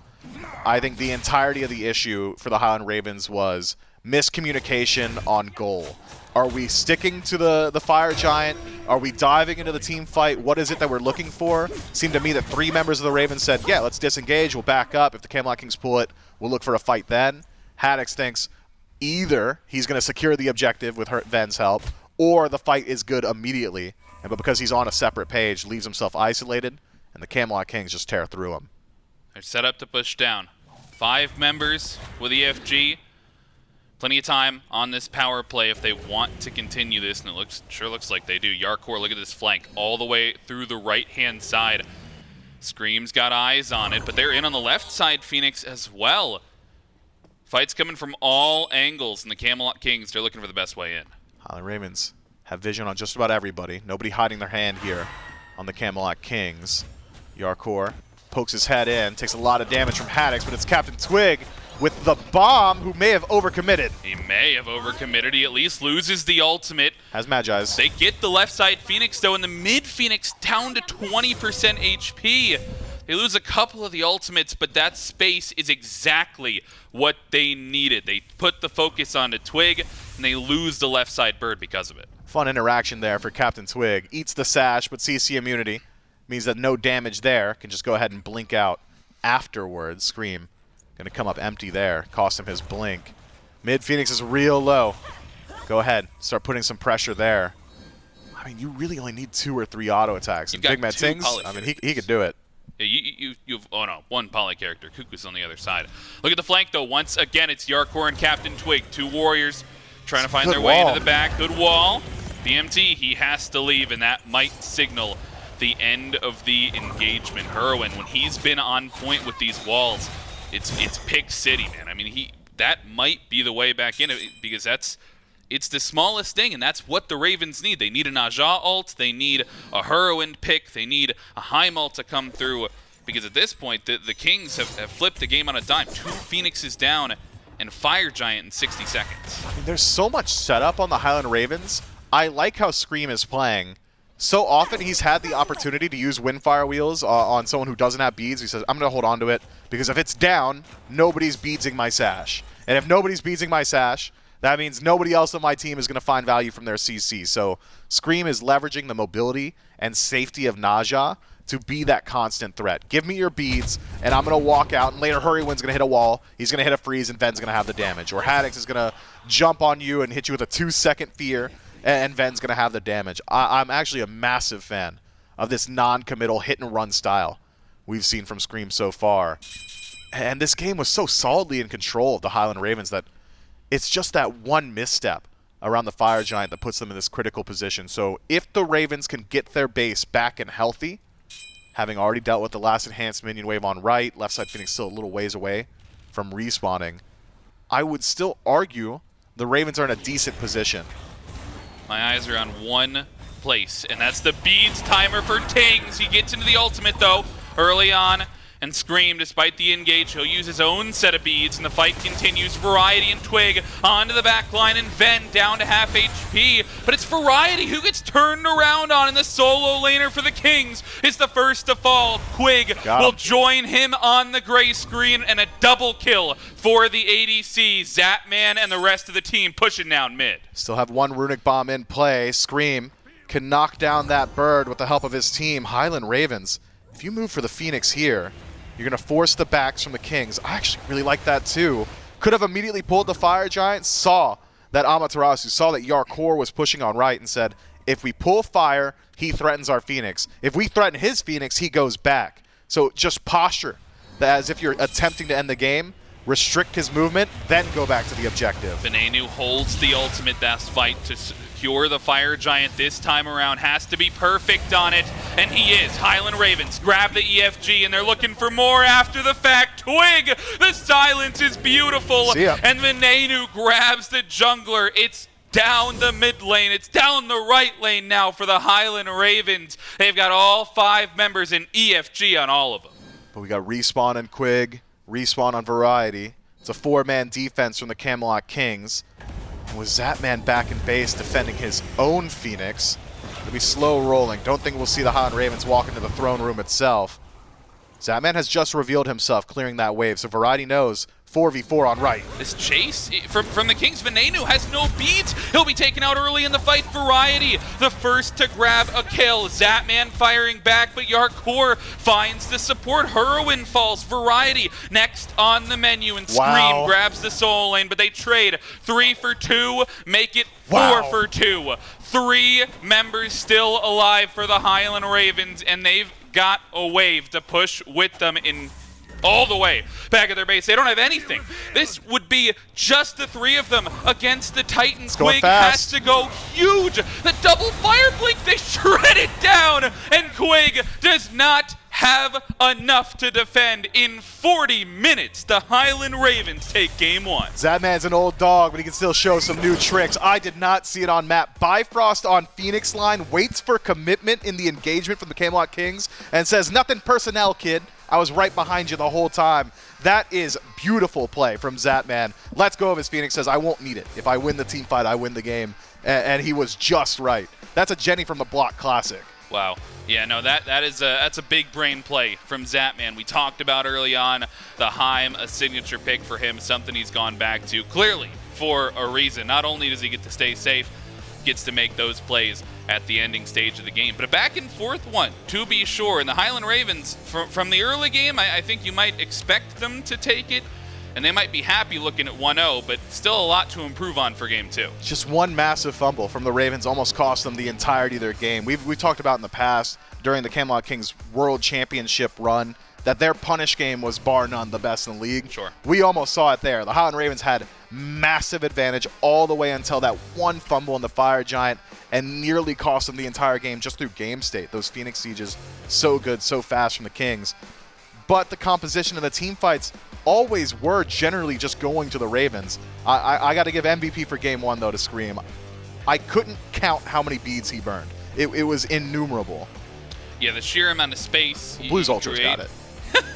Blues Ultra has it. The sheer amount of space you get with that tanky Naja build, right? You just get to consistently blink in, sash in, and Ven on the trigger discipline. He deserves a shout out as well. That Cuckoo pick came out of the woodworks and definitely looked good for the Ravens. I mean, on the King side, what are you looking for in the draft? I don't know if I got what I was looking for out of the Ama ADC. There was a point, very briefly, post 10 minutes, where Amaterasu, Jarcorrr, and Zapman are left alone, and Jarcorrr was bullying Zapman. Yeah. It was a singular solo kill that really slowed down that Fire Giant play, kept Zapman in tower. I think if this is 3 patches back and supports are still rotating out of lane around 6 minutes, that Amaterasu looks really good in lane. But support was there the whole time, and you can't exactly just bully your lane opponent like that on such a low-range pick. Well, Camelot Kings have to bounce back after game number 1. We'll throw it to a quick break and see you for game 2.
Well, nearly 40 minutes of play in game number 1. That's the Highland Ravens, their first win in the best-of-5 here against the Camelot Kings. And if you want to show your support for the Highland Ravens, the Camelot Kings, or any of our teams here in the SPL, you can go to shop.highriskstudios.com/SPL and purchase a jersey, hoodie, t-shirt, or anything really to support your favorite team out there in the league. Thank you so much to Skulls for joining us here in Season 10 of the SPL and providing, in all honesty, some of the sickest jerseys that we have had in a very long time for our teams and that you, the fans, can also pick up. So make sure once more you go to shop.highriskstudios.com/SPL. I think shop.smiteproleague.com. No, that's not one. I'm not even going to try and remember what the other league. You can go to smiteproleague.com and then hit the merch tab, and that will go there. I know that that's another way. So make sure you go pick up one of those now. But, Charlie, looking at this one, compositionally, kind of questionable from the Camelot Kings. Then we see this Ymir get locked in. Yep. And then one more god that can't really deal with Ymir well. No traditional mage. Your ADC is being played in the mid lane. This comp did not really feel like it was firing on all cylinders together at any point for the Camelot Kings. But when they did, it looked great. But it was so rare in that game that it felt like the Highland Ravens around objective play could just outshine what the Kings were doing. Right. And when the Camelot Kings were firing on all cylinders, in my opinion, it was because the Highland Ravens threw, right? That was not – I mean, I guess it was good on the Camelot Kings to be able to make that play as if the throw came through, but the Highland Ravens had to make that misplay before the Kings were really even in that game at that point. So I do think that Hurriwind on this Ymir was very dominant. It just – look at the amount of team that the Camelot Kings just want to get through. They want to try and group up, but they simply cannot. Because Hurriwind says, no, you can't group up with your team. We are controlling this space. We are controlling the jungle. Boop. There was that one moment where Haddix overextended a bit, got picked, and we thought it looked a little bit dicey for the Ravens, but they immediately cleaned it up and were able to close out game number 1. And I actually, me and you questioned the Berserker Shield a little bit. I was curious what Hurriwind's plan was with it. But he just wanted some extra damage, one to help bridge that gap between early game to late game where Ymir is still a threat. His freezes are still like by himself. With that Frostbite can actually use that damage. And gotta give shouts out to Zapman. That teleport across the map. Oh, yeah. To just guarantee, because that fight was looking a bit dodgy. The Camelot Kings had quite the lead going for them up until Zapman shows up behind them. And I believe gets a triple. Might have just been 2. Either way, his presence there certainly won that team fight for his squad. And you gotta watch out for those Bifrost, man. They can come from anywhere. Yeah, Scream really sets the pace early here for the Highland Ravens, but that last little team fight, as you mentioned and highlight properly, won by Zapman's teleport on the Bifrost. When they were sieging that Phoenix, I saw the Bifrost sitting there. I'm like, maybe a little weird if Zapman, kind of teleported right now. It'd be a little strange. We see, kind of look over in the top left, say, oh yeah, he's clearing out him anyway, no problem. And then all of a sudden, he stopped moving, and I just went, oh, we're about to see something silly go down. Next thing you know, Zapman is behind everybody. I think 2 shots BMT, and then just continues to slam auto attacks into the enemy, throws Jarcorrr through the realms one time, just to then go ahead and take everybody else out there. And so, Highland Ravens win out game number 1. We'll see what change-ups get made for the Kings in game number 2. At least for me, Charlie, immediate changes probably don't draft 4 gods that struggle into a Ymir wall as heavily. Might be one adaptation to be made immediately there. But I think putting Jarcorrr back on a traditional carry is probably the first step for me. While the Amaterasu had moments of greatness, it just didn't feel like it had the same level of impact that, say, if Jarcorrr was playing Freya or Olarun or something like that. Soul even, that's been kind of in his repertoire a little bit more often as far as the magical ACs. You can even throw things like the Ishtar that kind of pop in for your physical hunters, Rom, something out there. At least for me, I want to see Jarcorrr back on a standard carry. Range damage is what you're looking for, as opposed to the hybrid, well, let's call it just tanky solo laner that Jarcorrr did go to. Maybe you'll get to see that, or maybe Jarcorrr will say, grow up, J-Mac. I still want to run back the Amaterasu. This could be a flex pick. We will hold on to that one for a bit, but pretty big change-up already here from the Ravens. They see the Naja has been banned away. Scream does not get to pick that one up. So let's grab double Camazotz in the top 2. That's a pick that was taken away. Now the Highland Ravens get to grab it, and they're going to insta-lock it. They didn't even have to think about that one. A snap decision by the Highland Ravens mid and jungle combo. At least we'll assume. Again, Camazotz does still have potential flex to, I guess, ADC, because we have seen Assassins go that direction, and solo lane, though not recently have we seen Camazotz really flex outside of mid or jungle, so I think it's safe to assume 1 for Scream, 1 for Venenu. What do the Camelot Kings respond with? I think that's the important question here. What do you put CaptainTwig on now? The Erlang Shen didn't look so hot in game number 1. Even in the past 6 games, while it was his best pick, still wasn't that high impact that we were looking for out of CaptainTwig. I think the Raijin is a great adaptation already. Get BigManTingz on a traditional mage, and then get Jarcorrr on the Heimdallr. Already, I love this draft from the Kings so much more than what we saw in game 1. Yep, I tend to agree. Just get BigManTingz on some traditional mage that is going to be pumping out good DPS. The Heimdallr is going to be able to reveal that Morrigan whenever they're invisible, and you're worried about getting snuck up on. Heimdallr can just throw his sword in the air and say, hey, I know exactly where you are. You're not hiding from me. And of course, the fact that there's Amaterasu, I assume, because we see the Heimdallr and a Raijin locked in, means that we're going to see Jarcorrr on a traditional ADC. So definitely a good look there from the Camelot Kings. Well, that Ishtar you mentioned, not going to go over the way to the Camelot Kings. This one goes over to Zapman. Still, good team fight presence. Every time I see the Ishtar, I question why we're not seeing more of her. I understand there's better picks, but she still does everything you'd want your ADC to do pretty well. Those Blades of Light really can put a damper in the middle of a team fight. Can also stop a gank in place usually, as long as you can get the combo onto whoever is trying to chase you down. Second wave of bans, Ganesh and Hercules. The first 2 banned away. Camelot Kings trying to take some soul laners off the table. Wouldn't be too surprised if we maybe saw Hades added to that pool. Get Haddix off of that one. He had a good game in game number 1 on the picks. Also, a difficult matchup for the Amaterasu over in that solo lane. So we'll see if the Kings elect to continue putting some pressure up against Haddix, or if we see them maybe flex over to the support spot. And Erlang Shen ban, well, now CaptainTwig is forced to play on something different. So with no Naja, no Lancelot, and now no Erlang Shen, what's up for CaptainTwig to try and grab himself in the jungle? Hunbats is immediately one that comes to my mind when I think CaptainTwig. Back in Season 9, Season 8, those are really picks that he kind of flexed back over towards. So maybe we'll see him go that direction, as the final ban for the Camelot Kings does lock out to be Ares. That was the pick I was thinking of as well, but do you really want to give Ven the option to turn into a Hunbat is something that the Camelot Kings also have to consider. Whatever CaptainTwig goes to in the jungle, it's going to be an impactful ultimate that the Morrigan has in her ability to transform. So that could be kind of scary. There are a few gods that are great into the Morrigan, but the ones that I'm thinking of aren't so prevalent in the meta, like the Jonquis, the Kukulkans, for example. You don't really get the extra rage when you transform, or the demon stack. So those are the kind of gods that you pick when you know the Morrigan's a possibility, but not something that you're jungling if you're CaptainTwig. So he may just have to give that example over towards the Ravens if he wants to go towards something like the Hunbats. CC, Beads Burn, always something that you want to grab on your team in this stage of the game. That late game team fight is where this game number 1 was won and almost thrown from. So to counter, or at least go with the Amaterasu, I think that could be a good look as well. Our favorite meta, Trelly? The Morrigan Cthulhu combo. Is like me and your favorite meta, or just like yours? No, that was... It's not mine.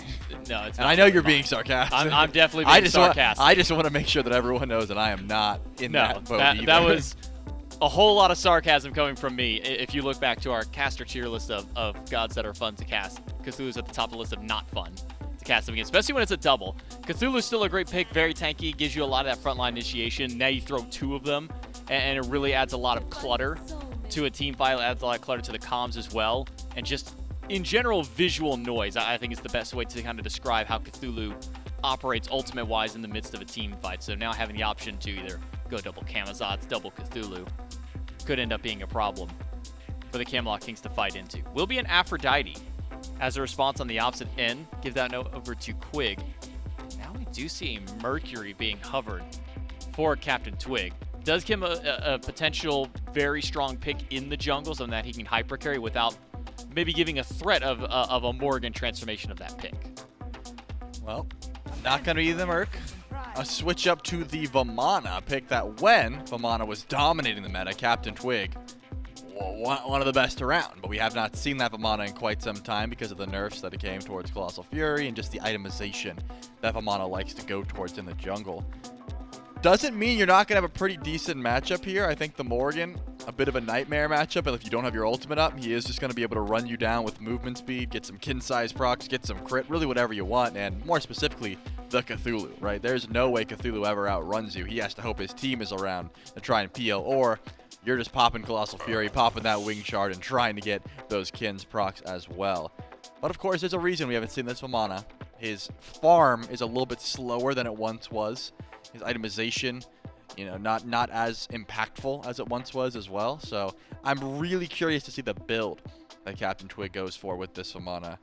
It may be difficult to try and keep up with what Scream's able to do on the Camazotz, because it's a guy that farms very quickly. I'm thinking, no, there's no way. There's no way Scream takes the Atlas, right? Or is there a way? Probably not. Given that it's looking at the rest of the composition. Haddix loves Kama, though. Yeah, but then you've got to throw Cthulhu for Hurriwind. Yeah, but you think that's the weirdest thing? I just saw Berserker's Ymir. You know, maybe they're cooking. We did just see a Berserker's Ymir. You're not wrong about good. that. It wasn't like and that. It's smacked.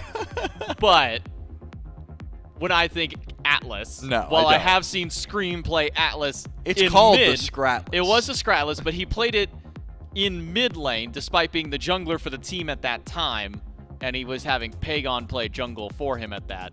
So unless there's going to be a weird role swap there, probably unlikely. And also, just whenever I think Atlas, I immediately kind of go towards Hurriwind when this god kind of first jumped up into the meta, or even really before he became any sort of meta.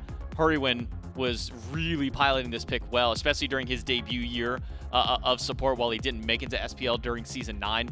When this god came out, Hurriwind was one of the first ones to bring it out. Really showed what this god was capable of. So always excited to see what Hurriwind can bring with the Atlas.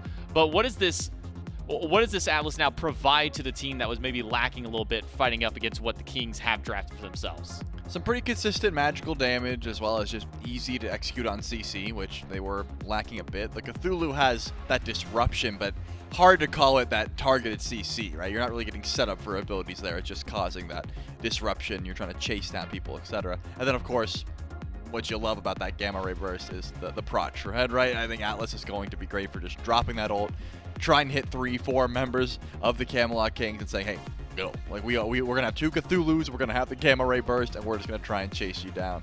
And even if you don't think the Cthulhu's going to be the best option because there's a Vamana in play, Bat Out of Hell is not going to care about Colossal Fury at all. If you transform into Camazotz, you don't got to worry about what's on the ground. You're swooping around. Who cares how tall you are?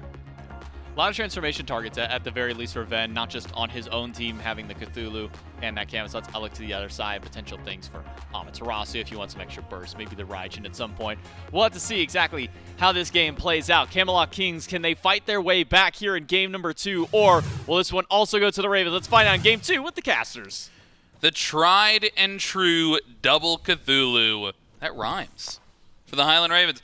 You've got Frog, you've got Mifflin, you've got Doug taking us through the battleground of the gods. Highland Ravens, Camelot Kings, looking at quite a few differences in the picks here from game 1 to game number 2. I think one pick has stayed. No, we've got 2 gods from game number 1. Heim stays the same, but on the other side now, and Variety this time is the one to take the Amaterasu into the Soul Lane. Past that, everything has changed, but chat has leaned a little bit more towards the Highland Ravens in the poll. I think maybe rightfully so after that dominant performance in game 1, outside of the 1 fumble. Yeah, dominant performance, Cthulhu 2 drafts. Things aren't exactly standard in the composition from the Camelot Kings. Was the last time we've seen Vamana out of the jungle. I'm interested to see how this one plays out. I'm really interested to see CaptainTwig's performance on this pick. Feels like we only ever really saw Vamana jungle when Olarun was just dominating the meta, and Vamana was the tankiest, hardest hitting guy in Smite. It's not exactly the case anymore, and the bruiser items that made Vamana jungle so good don't exist or have been reiterated into fully defensive items. Curious to see how that one lines up. Whoa. Otherwise, Quig, just fine. Jarcorrr able to block out a bit of that damage. The Highland Ravens, though, are going to take a slower pace this game. I think Scream maybe could get aggressive throughout the early on Camazotz. He's not exactly reliant on too many other people to set things up for him on this pick. Has the damage and safety to get things done on his own. But the Cthulhu 2 draft, or Cthulhu, depending on whether or not you decide to be wrong, is one that has dominated entire years previously. I'm excited to see it. And when I say I'm excited to see it, I'm excited to see 2 massive Cthulhu's backs and nothing else, because you can't see anything else. Yeah, I think the Camelot Kings probably can't see anything else in those team fights as well, which is, you know, what the Des was mentioning. You just fill the screen with enough things and enough unkillable characters, and feels like you're playing an MMO, and there's just like targeters on the ground that I'm dying to and can't tell what are. Yeah, but you know, it wins team fights, or at least it has in the past. I'll have to see how it wins team fights, or whether or not it does as we get later into this one. Some other good transformations as well for Venenu, right? The Screammmmm Camazotz, you know, another powerful one. That immunity can come through. There's even the potential of the Vamana, depending on if Twig has a good early game. So I think there's definitely room to see this pick. I want to ask right off the bat, because I'm interested right off the bat. Because Camazotz. That's funny. That's Thanks, good. Doug. I want to ask right off the bat, and we're now no longer on Scream, unfortunately, but this build for CaptainTwig, because the last time I remember seeing this, it was on Kirmi, and Kirmi went crit Vamana, and I don't know that that still flies. I'm not sure what exactly is the ideal build for Vamana jungle anymore. Feels like katanas probably are in it. Having additional movement speed helps out with those melee auto attacks sticking to your targets, but it's hard to say. I feel like you definitely need to build some form of defense. Up against the Morrigan, though, and how her damage and base stance interacts, maybe you can get away with a little bit of a squishier build. Just trust the HP shielding from Colossal Fury to do a lot of it for you. But maybe going crit could be valuable here. You know Jarcorrr isn't going to do it on Heimdallr, at least I would assume he wouldn't, especially having considered he's gone for the cowl start. So having something that can force a spectral armor pickup or boost your DPS, catch someone off guard, maybe one stray crit item here or there, could help out CaptainTwig. Because Vamana, I think, will struggle with his ability to secure kills. He can get things started, he'll stick to you for a while, but eventually we're going to hit a tipping point, an inflection point, where the Highland Ravens will just have turn and burn potential. Here's actually an interaction that I haven't considered. If you transform on Morrigan into any other god on the map, right? I know stacking items don't come through. Does the recipe reset? Or do you get, if the enemy god has stacked their recipe? I think that, I mean, I am speaking on what I think should be the case, because I have not once considered it. If the recipe is upgraded on the person you transform into, I just have to assume that it's going to be upgraded on you as well. Okay. I just have to assume. Yeah, but if it's one of the recipes that has stacked slowly after upgraded, maybe you start at 0. Yeah. Maybe? I don't know. I'll watch it. Yeah, we'll have to see. That's an interesting interaction. But I haven't. I mean, we've seen Morrigan several times since recipes. I haven't thought once about it. Don't expose us. This is the first time we've seen Morrigan since recipes. The first time we've ever seen this interaction potentially, and still have not seen it. Venenu yet to transform and yet to really see any action across the map. But the Highland Ravens, they're keeping up the farm game. Last game, we complimented them for getting this early lead. They had first blood at the time as well, but this time it's just a little bit of farm priority. Grabbing the neutral camps, making sure that they grab their own farm as well. Scream over there defending his stuff, and they found a small little lead. Might be pushed a little bit further here as Scream and Haddix maybe looking to take the 2v2. But it's small farm like that, CaptainTwig steals it away. This might turn into something, but I think Scream, he's going to want to jump away. He's got to use the ultimate, but this is turning into way more action than I thought. CaptainTwig dashes forward, doesn't have any way to prevent the blink, so Scream has done a whole lot of work here. Variety will not be there to help out, but CaptainTwig having access to that ultimate will dissuade the Highland Ravens from sticking to that fight any longer. But maybe we'd see Haddix try and chase out and commit to Variety. Instead, though, more eyes towards Peel. Wants to make sure Scream doesn't get knocked down. Clean play either way. Does put the Camelot Kings in a pretty decent position, forcing ultimates from both Scream and Haddix, Variety, and Twig maintain their own. I imagine we see them try and rotate through, make use. Would be difficult, though, considering the timing of that fight. actually coincides with the spawn of the blue buff. So not a whole lot of reason to be on the right, barring actually just trying to secure a kill. Highland Ravens, Hurriwind tries to steal away that purple buff with the ultimate. Unfortunately unsuccessful, but that's maybe the small instances of farm that they're looking for, to find this small lead, which has gotten even smaller through some of those invades. And both teams right now seem completely content to set up for those team fights. I know I'm still speaking early on, but last game, even through some of the picks, we didn't see a gold fairy pull until 15 minutes in. This time, we haven't seen a kill, and really nobody has even attempted one outside of that skirmish on the right-hand side. And Scream still had ult and used it at the very end. Vamana held on to his ult the entire time. Like, it just doesn't feel like anybody's willing to get super aggressive thus far. I don't know, Scream's kind of boxing out against Variety. It seemed to me that he was willing to throw some hands, but you're right to say it hasn't been a committal chase just yet. Highland Ravens might find their opportunity here with Scream turning the corner. Turning the corner, deal some damage onto Quig, but damage fires back and the relics get traded once again. We saw this very early on when we saw that pickup from Hurriwind onto Quig, but they've matched each other in relics. This horrific coming through from Hurriwind. On the other side, you've got the sprint from Quig on the Aphrodite. So just trying to prevent some of that aggression that, Hurriwind found it last game on Ymir, is still looking to do the same thing on Atlas, but gonna have a harder time doing so in the 2v2. Yeah, it's more so just about applying that poke. Easier for Hurriwind to get damage to connect on the Atlas as opposed to throwing up a wall that's going to isolate an individual or finding the freeze to set up for Zapman. It's more so, hey, I hit him with the Astrolabe, they ate a slow, and I also got an auto attack afterward too, so it feels pretty good. That's the majority of Hurriwind's job for the next few minutes, and it can also just dissuade Quig and Jarcorrr from trying to get aggressive by hanging out in lane. Variety and Scream match up once more. This time, lots of damage. But CaptainTwig not quite in range to follow up, so Scream's just going to head on back to base. Seems like that's the consistent aggression point thus far, though. CaptainTwig, he was caught out last game doing so this. Unlucky. Has to be careful. He's right there just before the speed spawns, but Venenu around the corner. Gonna force him to dash away. And this little bit of pressure. Speaking of the supports, you gotta talk to me about these starter items, because I feel like every game I see supports go, there's 3 of them and they all seem viable, and I've seen different ones on different supports, and if it fits the play, what is determining who is picking up what starter? I think it's certainly god dependent, so whether or not one interacts properly with one god or the other, I think is probably the 80% of the weighting of the decision making.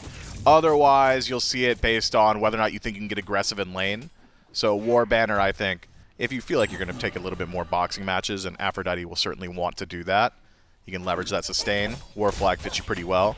Seems to me that Hurriwind's just kind of there to split farm and make sure that he's staying up to date, so Sentinel's certainly good too. Also, it depends on where your support positions in the fight. Are you getting the full value of the defense shared from the Sentinel upgrades? If no, go ahead, pick up War Banner. Yeah, I mean, we'll see how the upgrades come through as well. Those can have a pretty significant impact on the team fight. There's whole shields that you can provide your team in terms of safety measures, but the objective shred can come through as well. A little bit of focus here on Variety and Scream once again, making his way back towards, though. That might actually open a window. Saw CaptainTwig heading towards that left side of the map. Looks like he'll just stick around for the farm. I mean, what's the go button for either of these teams? Because I hesitate to say that it is just flat out the 30-minute mark, full build, upgraded starters. It's hard to say that that's the go button for both of them. Who's gonna reach a tipping point first where they want to force a fight? For the Highland Ravens, it's whenever Haddix is with the rest of the team. Anytime you can play around your Cthulhu is when your Cthulhu composition is going to look its best. So until he's involved in the team fight, I don't think the Highland Ravens are going to be too pressed to find too much to do on map. For the Camelot Kings, it's once BigManTingz has kill pressure. Once he's got enough itemization that his 2-1 combo is doing 60, 70%. We're pretty close to that now with Book of Thoth and Divine Ruin finished up. It is hard to say, though. I don't think either side has the, hey, I've connected this one ability onto a target that didn't have an answer, and they just die. There is no fear, no evil here. There's no Windfire Wheels. CaptainTwig's playing a Death of the 1,000 cut style pick. Screammm's playing a Death of like 500 cut style pick. It's going to take a little while until either one of them is threatening enough to find opportunities on their own. And then ADCs, we know Zapman and Jarcorrr are very much willing to box out against each other. We saw, I believe, 2 solo kills in the previous match of this set, both to Jarcorrr. But if supports are there, there's not a whole lot of boxing to be done. This may be the time where supports are not there. Quig rotating out, find the Aphrodite in the middle lane, rotating for this beacon fight. And that might signal once he appears on map, Hurriwind, sure enough, heading towards that mid lane as well. But he could actually be trapped out. I don't know if he knows that they're around the corner. Drops the ultimate instantly. Look for Screammmmm as well here to help out on the fight, but I'll trade out BMT's ultimate for Hurriwind's. As right as the beacon spawn is as well. Highland Ravens, they've got the positioning. Yeah, Hurry is incredibly tanky to BMT's damage already. I was surprised by how little he had taken, and just the threat of defense shred from Atlas ultimate enough to dissuade the Camelot Kings from committing to their fight. Stygian Beacon, it's the Kings there first. Scream nearby, Hurry, not able to get in a range, and so a small poke out on a Hurriwind. That's them.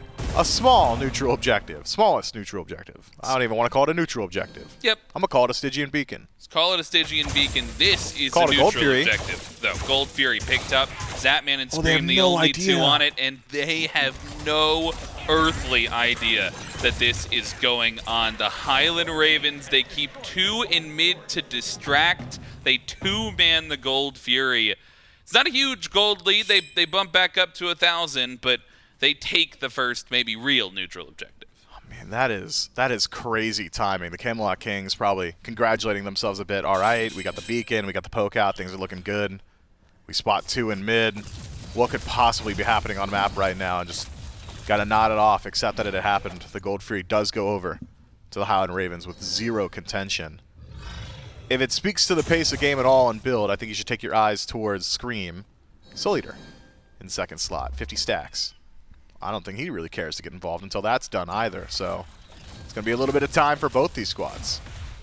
Yeah, I think both waiting until they at least feel that they have the right moment. And I think solo lane rotations, you mentioned the Cthulhu specifically. You definitely want to play around that. You might want to play around 2 of them if you're the Highland Ravens. I'm looking at variety as well, and specifically this build. You know, we didn't get a chance to talk about how Jarcorrr built the Amaterasu ADC. There was a lot of damage there naturally, but variety, you kind of going something similar. He goes magic off the bat, but I mean, this is looking like maybe a Kins early on. I mean, that's a lot of damage, a lot of aggression potentially for these mid-game fights. Yeah, this seems to be one of the new standards from Amaterasu. Has so much sustain once you get that Death's Embrace finished up a little bit later on that you can really go towards a bit more auto attack. Ultimate from Hurriwind. Just a poke and prod and see if maybe the defense shred would be enough to put Screammmmm into a kill threshold there. Not the case though, even with Vampiric Bat's hand Screech connecting, with Quig nearby, with every single relic in play for the Camelot Kings and ultimate on Aphrodite. There will be no commitment. All the while, pressure on left. Twig tries his best. He got knock down the tower. Does take it, but what's happening on right? Pyromancer look for Highland Ravens attack. secure the Pyromancer. Screammmmm looking on his way out and will find his way out. Variety actually has to be careful here, but Quig's there for the backup. Another neutral objective goes the way of the Highland Ravens, and might find some additional pressure on this left-hand side. Twig sticking around, steals the purple buff. Just those minor aspects of aggression. Still, nobody falls, though. I mean, it is just knee-jerk reaction time from the Highland Ravens. Zapman's under pressure. Pyro. Let's just go ahead and do it. And because Gold Fury is down, even in indicating that you're at Pyromancer with the massive roar of death from it, there's nothing the Camelot Kings have done. They'd already accomplished their purple buff invade. Maybe they could have pressured Tier 1 tower, but that would have been a large commitment of time, and perhaps Haddix would have teleported over. Clean stuff from the Ravens. Camelot Kings, I think, just not exactly timing their aggression on the map so well here, has allowed the Ravens now to just grab 2 neutrals with no fight back. CaptainTwig Beads get forced. This might be a fight, though. Camelot Kings, look at Jarcorrr. He's on the other side. He burns the beads from Zapman. The rest of the team was there to back him up, wanted to continue, but no more pressure from the Kings, just positioning here on this left-hand side. And that's the first time we maybe see a significant look towards these relics. You've got beads down for Quig, still beads down as well for Zapman. That gives them the confidence to look at this tier 1 tower, and the first structure will fall. Camelot Kings will knock it down, but how much pressure is that really going to net you? If you can try and pull a gold fear, it'd be a little bit more difficult for the Highland Ravens to retreat afterwards should the fight go poorly, but not so certain how the fight's going to look. Haven't seen a whole lot of it just yet. Ven, I think he's dead here. Yeah, I think he might be. Oh, never mind. Transforms into Scream. I think he's dead here. Nope, Zapman, he's under some pressure on the left-hand side. And that reaction, 17 minutes in, everybody surviving thus far. First blood still yet to be drawn by either of these teams. And it's just, I mean, one, neither of these teams has been willing to commit to a full-on fight. That's, you know, surely that is the case thus far. Nobody is like 100% pressed to W key. But also, the inherent safety of a lot of these characters has come through.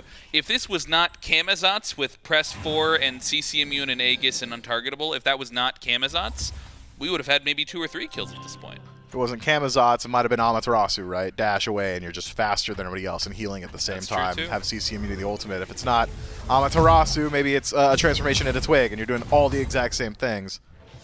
Neither team exactly having an easy time starting the fight. I think it might be an initiation issue as well. Quig single target, Hurriwind, very delayed CC on Atlas.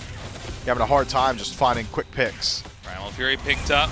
Variety rotated over as well. Scream, he might be forced into the ultimate, but it's Haddix who joins the fight on the backside and into the Cthulhu ultimate. CaptainTwig, he's got the big baby, but it's the Ravens. They're chasing the Kings down. Low health bars continue, but the healing keeps everybody above half, at least for the time being. Primal Fury picked up by 4 of the Ravens. Jarcorrr has to look for a miracle steal and does not find it. The pressure is there from the Ravens. They fight back. Still no kills, but they grab the Gold Fury. That's our first look at what a team fight might turn into, should either side commit to it.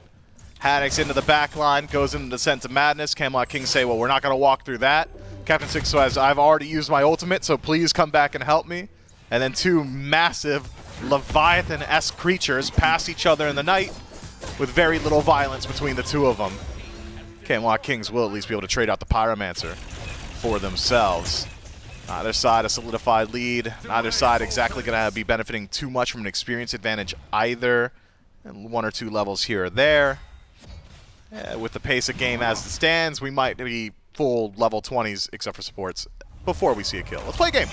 Over under 25 minutes. Over under 25 minutes for not the length of the game, but no, for kill. for Yeah. kill. Oh yeah, for the length of the game. I was yeah, for sure, man. Yeah, you got it. I was worried you were asking. Are you asking me? Or yeah. Are you on? Okay. Who else? I don't know, man. I'm on the spot. Twitch chat, you can guess too.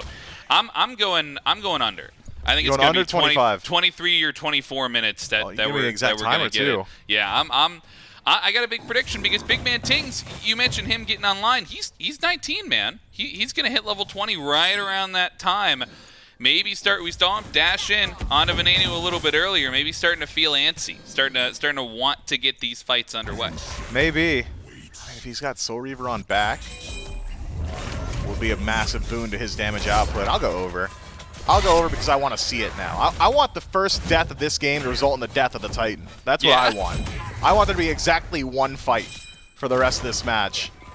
Towers poked and prodded, but survive in mid. Can't say the same on right. Highland Ravens knocked down the solo side. Might be forced to retreat here, though. Got to be careful. BigManTingz got plenty of damage to play with, but no one to hit because Scream is just that safe.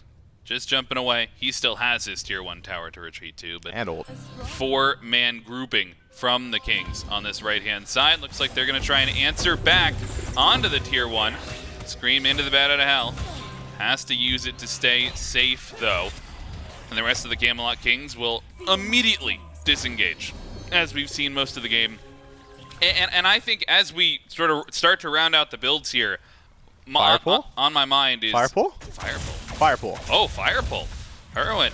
Fire reset. Fire reset. Still in the area, maybe a little bit testing the waters, but Camelot Kings are aware of it.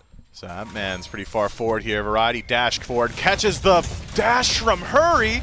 That's surely it. That's first blood. Jarcorrr finds it onto Hurriwind. The fight back, though, might be a different story. Descent into madness around 4 of the Kings. And the Tier 1 tower stands in nobody's way. And here's the second Cthulhu. Can't see. The Tier 2 tower in nobody's way. And Zapman finds the answer back. Variety dashes in, looks for the last bit of damage onto Scream, but only a 1-for-1. And that's the double Cthulhu. You just dive forever. They at least are able to answer back onto the ADC. Support for ADC trade. Highland Ravens, I would say come out ahead on it, but I don't think it particularly matters at this point if the Camelot Kings can keep up their pressure. Beads lost there. Zapman forced to use his relic defensively, but does maintain the tower. My eyes on Twig. He's maybe considering a dive on a Zapman. Instead, spots the red buff and the entirety of the living Highland Ravens, bar Scream and Zapman. We're just right back to it. Back to poking and prodding. Back to map state. Hope that satiated your bloodlust, Frog. We're back on the waiting list. Well, we got under. We did. Congratulations. We went under. Thank you. Maybe if Hurriwind could aim his dash, man. Come on. Gold Fury picked up by the Highland Ravens. Gold Fury dropped down by the Highland Ravens here, 22 minutes in. 3K gold lead, give or take, maybe closer to 4K.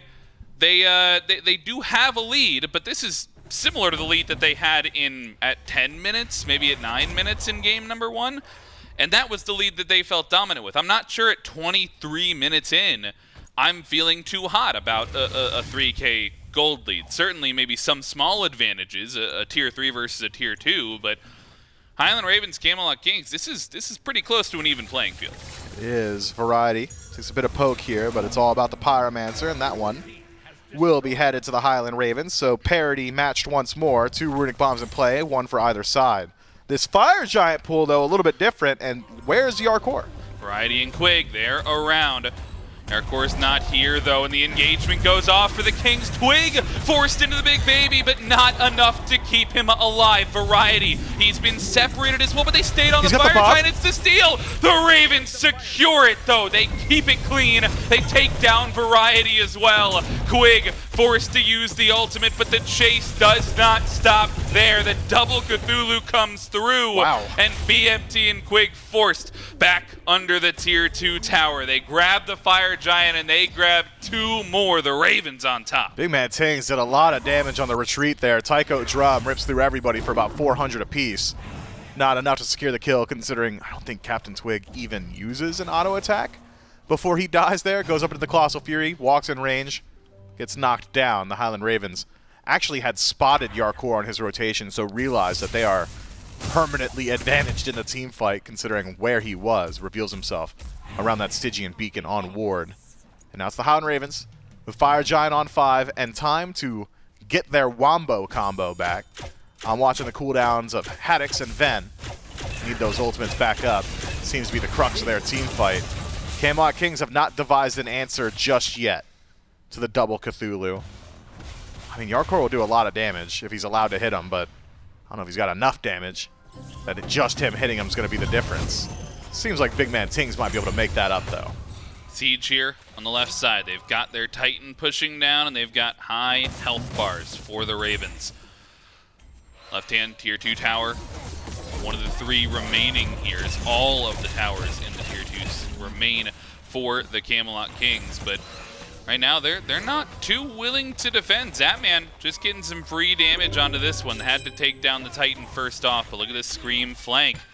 Some damage onto CaptainTwig to start things off, and Haddix, he's dove on the other side of the fight. Scream into the Batter to Hell, and a 3-man knockup pushes right past the tier 2 and onto the Phoenix. Here comes the second descent into madness. Variety has no chance on that ultimate, and Quig and the Soul Laner are turned around on the Phoenix, falling fast, and the space created is second to none. The Highland Ravens, no kills needed. They take down the left bird. It's hard to say, right? Are the Camelot Kings correct in that they will not win a team fight if there are two descended into madness, fully insane, not in touch with reality at all Cthulhus?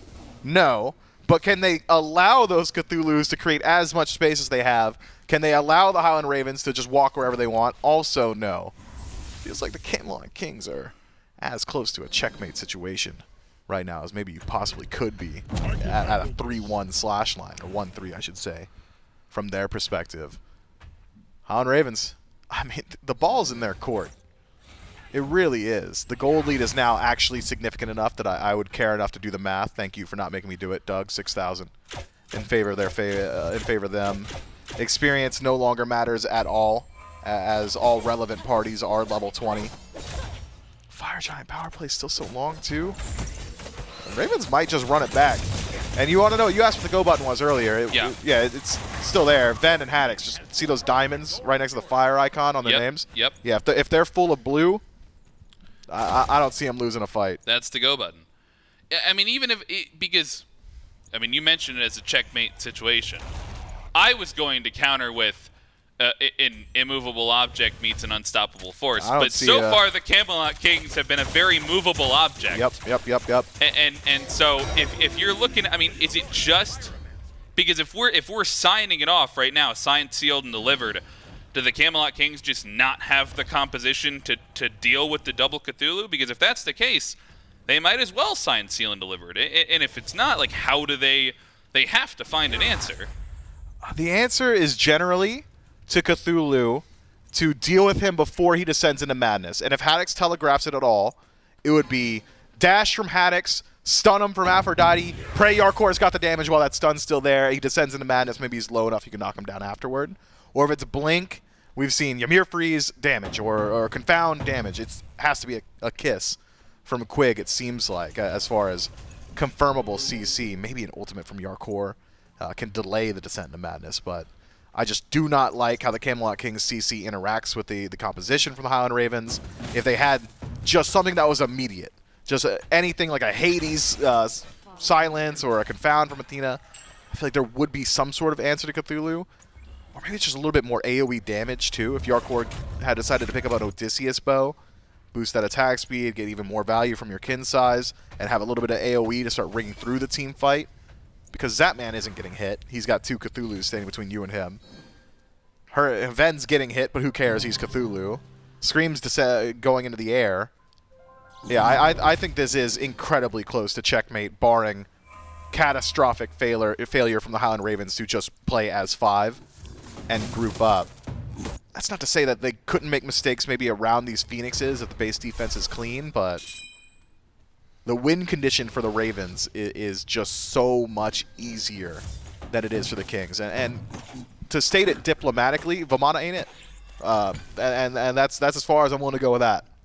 Vamana might not be it, at least thus far this game. He's the lowest damage in the game. The Cthulhu might indeed be it. That seems to be it. Seems to be it. As they pull the Fire Giant. Only 45 seconds before this becomes enhanced, but I don't know that the Ravens want to wait for that. Looks like, though, they don't want to wait for the fight. Haddix into the descent into madness and trapping 5 members here of the Camelot Kings. Everybody is in the Gamma Ray Burst, but they try to turn the damage around. Hold on. And they are turning it around. They find one, but Venenu and CaptainTwig, they fall. Zapman finds Variety, a 3-man sweep for the Ravens. They press the go button, and the Kings, they try something different. They try to fight back, and they just don't have enough damage. They might have it in them for the steal, though. It's got to be perfect. It's got to be a miracle if they want it. Jarcorrr looking to step up. May have the damage. The Ravens, though, they find the Fire Giant, and it's EFG. The Ravens held it at low HP in the face of Quig and Jarcorrr, saying, yeah, I'll take that enhancement, and I'll take it to go. That is tough. Twig nearly doubles up his damage in that fight, decides to stand his ground, realizes, okay, they can't CC me, double Cthulhu who? But the rest of his team got hit by knock-up, so there was no damage behind him, barring just enough to finish off Haddix, who was at the forefront of the engagement from offset. got things started on his own. EFG on 4. I think the Highland Ravens still in a really good position to go ahead and leverage that into a further lead. All the while, left side Phoenix gone down again there for the Camelot Kings.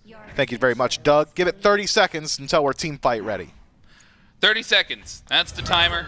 I think they've got longer than that just to clean up some of this global gold. Oni Fury on the map, tier 2 tower in mid and in right. Still available for the Ravens to push down and pick up. And I think if I'm the Kings, I'm not defending tier 2s at this point. But, I mean, maybe you have to start a fight outside of your base. Maybe you have to try and find a pick. That might be what they're looking for. Variety, Twig, One auto. pushed up a little bit.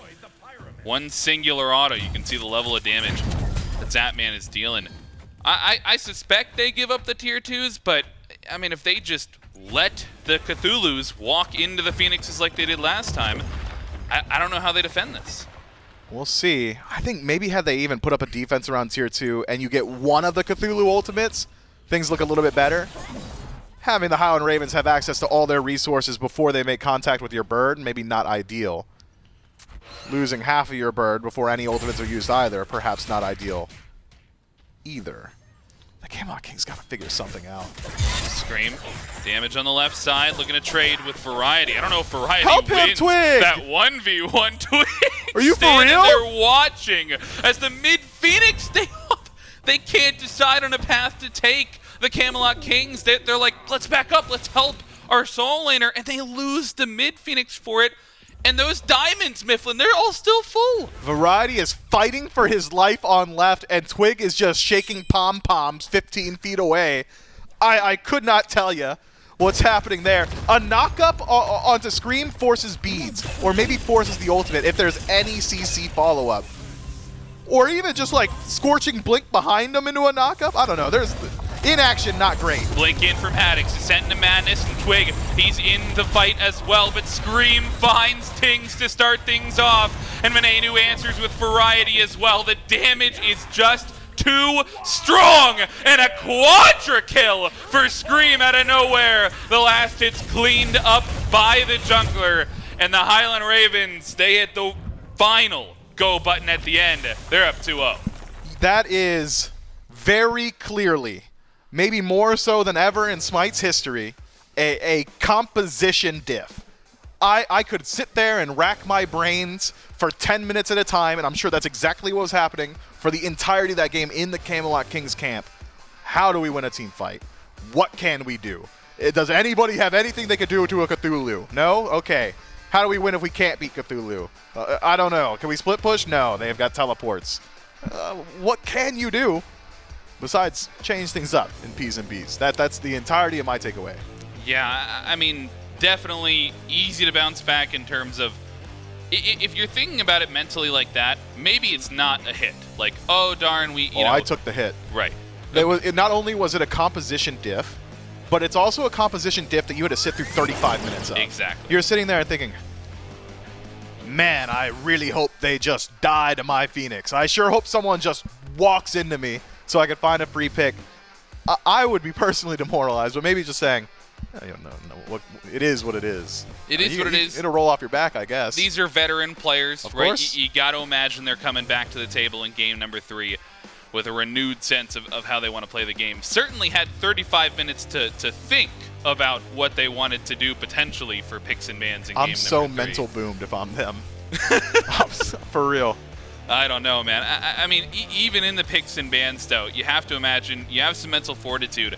Is it a Morrigan ban? Is it a Cthulhu ban? Is it take it away? Or is it just find a shred character? You could ban out one of the two of them. You could take one for yourself. Or you could go to the old answers that we used to have back, I believe, in Season 8 when Cthulhu was running every single game. Which I believe at the time was like Nemesis and Executes. Yeah, I mean, is it which one's the right one? Is it Cthulhu or is it Cthulhu? I don't remember anymore. But one of them is right, and That's one right. of them is very explicitly wrong. That's right. I don't know. I mean, the Nemesis could be a potentially good answer. I'm interested if the Ravens even want to go back to it. Probably not. Because we saw a completely different composition in game number 1. The Ravens pull out this Cthulhu. This is the first time. How long has it been since we've seen I think we saw Cthulhu? one in week 1.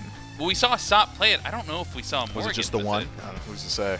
It's something that they haven't had to deal with in quite a while. Maybe it's something that they've not forgotten how to play against, but they weren't prepared in that draft. Yeah, maybe it's something you're caught off guard by. Oh yeah, that's something you need to be concerned about. Some of the changes to itemization, some of the changes to like kin size in particular, a lot of people thought that's it for Cthulhu. Once you're at 6.5% HP per auto attack, I thought that might have been it for Cthulhu.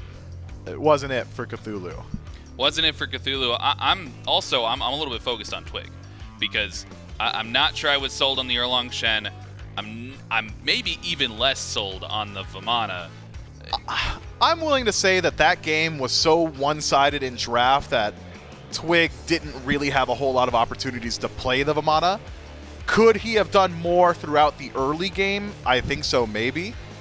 Certainly if he had, like, I don't know, used his ultimate at any point before, like, level 9, maybe things could have gone a little bit better. But by the time it rolled into teamfight phase, what is Vamana realistically going to do? Highland Ravens up 2-0, Game 3, right around the corner. We'll see you in a bit.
of the paper. Don't burn up in the morning, let it taper. Inhale and let it out like reservations. Exhale and breathe, I'm praying for some patience. Proceed, I think I might as a kite. Don't call me for the light, I want a bright night. Don't show them like I'm sure, cause they keep it fight.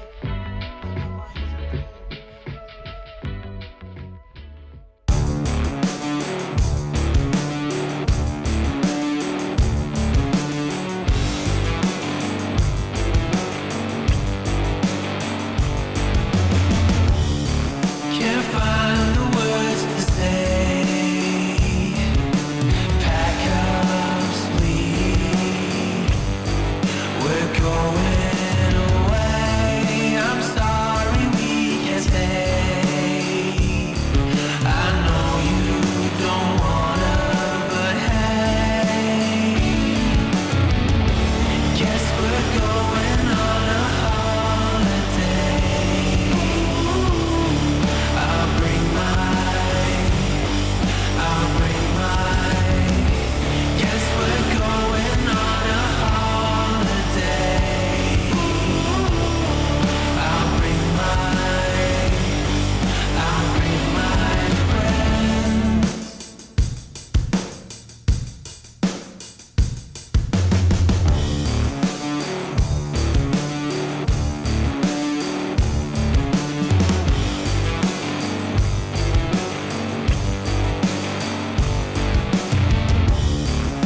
Welcome back to our second set of the day. The Highland Ravens now up 2-0 over the Camelot Kings. I'm JMax. Charlie here joining me on the desk. And Charlie, this one, while for 21 minutes of the game, not a whole lot happened. I mean, there was fighting to be had, but no real kills going through. A very late first blood immediately following after that. It felt like that first blood was the spark to the powder keg, because from that point onward, it was Highland Ravens completely in control. And again, not to say that there wasn't fighting before that, just no blood to be shed, fighting around the Gold Fury that ended up still goes the way of the Highland Ravens before that first blood even occurred. But this is just a composition from the Camelot Kings that just could not get off the ground. Yeah, I mean, 21-minute first blood does kind of spill a bit of how that game was going. But you're right. The Morrigan transformation seemed very annoying to try and deal with. I mean, just look at this. In this fight alone, just the two Cthulhus like constantly just looming over. It does not seem easy to try and fight into. This is a meta that existed for a while in the SPL, 2 years ago? Last season as well for a fair bit. There's a reason that it's so strong, because there's not much, especially with immobile gods like Aphrodite, for example. You can't really get away from this. You're either in the fight winning or you're losing, and in this case, the Camelot Kings were losing. Didn't see too much fight back. I didn't love the Vamana. I think it was dealt with a fair bit. And how do you play the game like that, man? What are you even looking at this point? How do you play the game like this? Hey, Ben's looking good doing it. That's all I know. Dude, I'm having a hard time even following. We got the overhead view of that game, and I still had trouble tracking that sometimes. And that's just really the annoyance factor of going against not just the one Cthulhu, but the two. That was also a nasty jump by Scream where the jump killed two. I didn't realize the jump was what confirmed the quadrant there. That was so clean. Yeah, had to double, jumped in. I'm like, okay, this jump kills one, and then it killed both and went, oh, never mind. He has that much damage and that much of a lead. No, I mean, you're right to say that this Morrigan composition is not a fun one to fight against the Camelot Kings, especially one where you're at best even, or at worst case where the Kings were behind when the fights really started breaking out. This Vamana, as the game scales and as you start building just more and more damage like this, you lose a little bit of that valueness of being that tanky frontliner who can really continue to bat away at HP bars, keep that shield upkeep the whole time through. It's not going to matter a whole lot when Zapman's sitting here critting you for 300-400 every single auto that you run at him, and he's just melting through every instance of shield that you have. Yep, and that was the reason that the Camelot Kings really couldn't get going as well. You look, it seemed like the gold deficit really started to add up as the Fire Giants went down as well. The defense of the Camelot Kings also didn't seem too strong, whereas, sure, CaptainTwig was able to get to the back line and just pop his ult and try and dive away, but how long was he staying in Colossal Fury? Not too much. Even with Quig, even with Undying Love, wasn't working out too well. So I'm not sure if the Vamana was the real pick that is just breaking the composition. I don't think that's the case, especially when I've never been a big fan of the Aphrodite to begin with. It just seems like a lot of what they were doing was not able to really function and stomp down this Cthulhu's, which seemed to be the draft idea, right? If you've got Vamana, he can just kind of run down with kin size, and he didn't have that free reign like you might have thought. Well, for Picks and Bans, game number 3, it will be the Ravens at first pick, Camelot Kings on second. And I think I'm just going to outright say it here. I want to see CaptainTwig's pick in the top 2. It feels like the longer that they wait on CaptainTwig's pick, not necessarily saying the worst options that he gets, but we saw last game where some of his best picks were taken out in the second wave of bans. And even this first one, we still see the Lancelot taken away, but things like the Nejad that are in his wheelhouse are removed from him. The Erlang Shen that he played with is also not making it through. I would love to see CaptainTwig get his pick sooner rather than later, because the Highland Ravens have recognized that if we just take CaptainTwig away from some of the meta selections, it seems to fall off a bit. So I wonder what else CaptainTwig has for himself. This Lancelot gone, the Nejad gone. If he wants the Erlang Shen, it is available to him. But where's the Hunbats, the Pele? Grab a Camazotz for yourself. Something that can get Twig more into a carry style of position that can help him really lead his team into battle. Well, now would be the time to grab one of those selections, because the Ravens prioritize that Baba Yaga, one of the best mid laners in the league at the moment. The Morrigan being taken away, I'm not too upset about that one. But I tend to agree. I think the exact same way here. You've got the selection. You have junglers open that the Camelot Kings, in theory, should be prioritizing. You don't want to leave it to the second wave of bans, because you just lose so much value. 2-3 bans deep. Quig has to dig very deep into his own god pool. And that's not going to be a good look for the early game of the Camelot Kings if that's the case. So as far as what gods to say, I think we've already mentioned it. I think the Hunbats would be a great selection. Not so much in the meta, but it's a pick that, I mean, Twig's been playing since like Season 2. Like, it's been a while that he has been loving that god. You can find any sort of beats in which Variety has been pretty on point with, despite, you know, some hot or cold lane matchups. When he does rotate in, he usually is able to find some of those bigger ultimates with the Amas, with the Cerberus, etc. So definitely could be a pick that they look towards. Now would be the time to grab it. It looks like they'll make your wish come true. Grab the Kama and the Ama in the top 2. And it can even kind of go on, you know, a conversation we had at the end of the death segment last time. You know, the Morrigan is now gone. So Hunbats could have been an option because now you don't have that threat of giving that over to enemy team. But might as well just go ahead and grab a strong pick for himself. The Camazotz and Amaterasu for the Camelot Kings. Something to work for CaptainTwig and for Variety over on the right-hand side.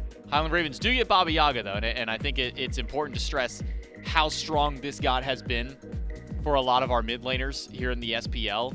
You look over at players like Paul, 4 games he's gotten to play it, undying in every single one of those. Most of our mid laners have been having very clean Baba Yaga games, so a great start for the Ravens to get something for Venenu. Where's the rest of their composition go is the question. It seems that they're fine with waiting on Hurriwind's picks till a little bit late in the draft. Same thing with Haddix. So is there anything maybe for one of the carries that you would like to see drafted before we get to that second wave of bans? Full attack speed Ymir. What about Khepri? Would that could work. He does have some decent bonks, but you know, there's nothing in Khepri's kit that makes me want to see the attack speed in this spot. But hey, if you're trying to defend against the dive, if you're worried about Bat Out of Hell, Khepri's going to be a great selection. Not a pick that is incredibly popular. I just think of genetics from the Oni Warriors. That's about it as far as like prioritizing the Khepri. But hey, when there's a lot of burst being drafted, which so far the Camelot Kings don't have too much. But if you have a member of your team that wants to dive very deep and they want to do it safely, Khepri is always going to be a great selection that the Kings are going to have to play around. So, Scarab's Blessing, definitely a topic of conversation here going into the second phase of bans. Will be Khepri Ishtar for the Ravens. Camelot Kings get Charon. Now we do move into the second wave. To see where the Camelot Kings got to put their priority on the ban. Soul Lane's not there yet. Could take away the Hercules, could take away Hades as potentials. If you don't want to fight into a Cthulhu again, but maybe the Cthulhu is just because the Morrigan was there, so you could have a second. Could always ban that. Camelot Kings do start with Hercules, opposite side. Banning Set away, and I think maybe a wise ban. We've seen flexibility with Camazotz, whether that be mid or jungle, similar to Set, where he's had some flex potential for himself. So taking away one of the few assassins that BMT has played, because BigMan has traditionally kind of just stuck to the mages. We've seen a little bit of Hunter play earlier with the Hachiman, but it's mostly been mages for BMT in that mid lane, so I like seeing a ban of pretty much the only assassin that he has played so far this phase. Yep, a lot of pressure. Camazotz, as we said, also has that flex potential, but I really do just want to see Twig pilot it because I think it's got that early pressure that he would need, as well as just that level of safety. When you have Amaterasu, your objective shred is already going to be pretty solid. So as far as ADCs go, not really something you have to prioritize, or I guess, you know, mages that have that level of shred as well towards those objectives. But they do have this tanky draft where they have to worry about Khepri ult. I'm not in a position where I think that executes are something you have to prioritize, but why not just look towards that Raijin once again? More team fight presence with the Taiko drums. You got plenty of AoE DPS that Raijin can provide, as well as Charon should have a good amount of peel for what the Highland Ravens have so far, but the real divers are yet to come. I think Screammmmm and Haddix's picks are going to really be eye-opening to see if Charon is going to be enough of that peel. With Variety and Twig actually diving, there's not too much to sit back and watch. I think even with a loss in the prior game, I think the Raijin still looks good for the Camelot Kings for BMT to pick up here for game number 3. Camelot Kings, remember, they need to not only win this game, but then the next 2 if they want to find a win against the Highland Ravens. It had to be a full reverse sweep in order to do so. So the Highland Ravens could close this one out in 3, but also do have a bit of playroom if they want to maybe experiment a little bit, see what Screammm's cooking up in the kitchen. Oh, he's cooking. He has brought Surtur out a few times. I actually played against Surtur in one of my games last night, and I watched my ADC lose half of their HP in a single bonk. Yeah, that was painful to watch, and my carry immediately went back to the fountain on that. But at the moment, not hovering the Surtur. Instead, Ratatoskr going to be the lock-in, along with Sun Wukong, to go over to the solo lane. So Highland Ravens been switching up their compositions each game. What's kind of the dynamic of this team composition compared to what they've drafted in the games prior? I mean, they have plenty of CC here to try and deal with the Raijin. They've got the semi-global presence to try and just control the map. And Rat at level 2 is ready to go, right? Hey, if you just take your stun, you take a blink, you are able to close gap pretty easily on just about everyone and try and get aggressive. Matching that of Camazotz is a good look. So I do like this from the Highland Ravens. You have plenty of peel with the Khepri, so you really can just let Scream and Haddix W key. And you're going to need it because there's 2 magical hard carries on the side of the Camelot Kings, and Freya is one that should not be left alone. The Rat ult, when possible, when you can use it to force Valkyrie's discretion, or when Valkyrie's discretion is already down, should be sent over to duo lane because you don't want to leave Freya out by herself to just get fed. Never a good call. Especially now with a player like Jarcorrr, who will take that lead and run with it absolutely. So some priority for Scream. Maybe camp that dual lane, maybe pre-level 5. Once that level 5 hits, try and make sure to keep that Valkyrie's discretion on cooldown as often as possible. The opposite side here, though, the Camelot Kings have been struggling in their early game battles. Is this a composition for the Camelot Kings? I think specifically for CaptainTwig, BMT, Variety are these picks that can really kind of help alleviate some of those early stresses the Camelot Kings have been having in their previous games. Yeah, I'm thinking the duo lane probably not so much. I think Freya and Charon are going to be sitting back a little bit compared to the Ishtar and Khepri, who just have incredible wave clear. But the Camazotz Raijin, that is going to be insane wave pressure early. You should just be able to just delete the wave and look towards poke and look towards fighting. And Amaterasu, she doesn't come out of the gate with wave pressure, but you sit back for a bit, you just sustain up with that death toll. Eventually you're able to full clear the wave, and once you do that, your lane pressure will be just fine. So I'm thinking, I was gonna say sit back and play safe, but considering that we didn't see a first blood till 21 minutes, I think both teams are ready for that kind of play style if they need to, and then just wait. The Camelot Kings, I assume, are fine with saying, hey, we're going to wait until Freya gets online. Like, that is when we feel very comfortable with our team fight, when we feel comfortable with our tank shred. They don't really have to get active, whereas the Highland Ravens, they have that pressure, and they probably want to use it.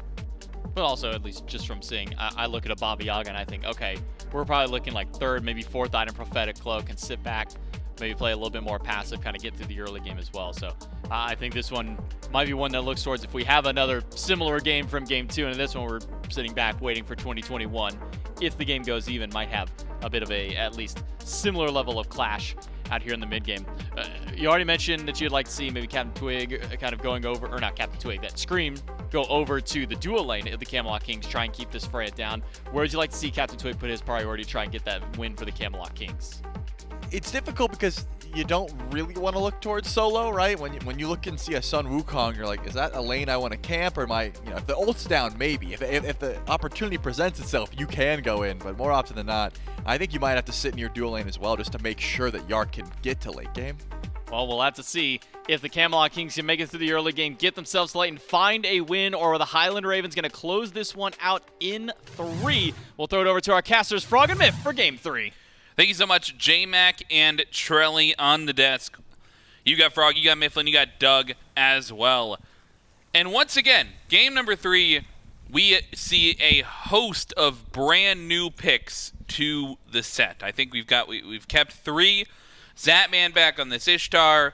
We've got, Camazotz and Amaterasu back in the set as well. This time the Twitch poll notably lower for the Ravens than it was in game number 2, even after winning that game number 2. Well, you got to know that Twitch knows ball, and they saw that draft diff in game 2 and knew exactly which way to vote. Right. I'm with them. This one's much closer this time around. I think both teams have clear win conditions. Both teams have potential to take fights in the late game. I don't think either side's particularly lacking for any particular facet of a composition. Initiation good on both ends. Damage pretty good on both ends too. This could be perhaps one of the most competitive games of the set.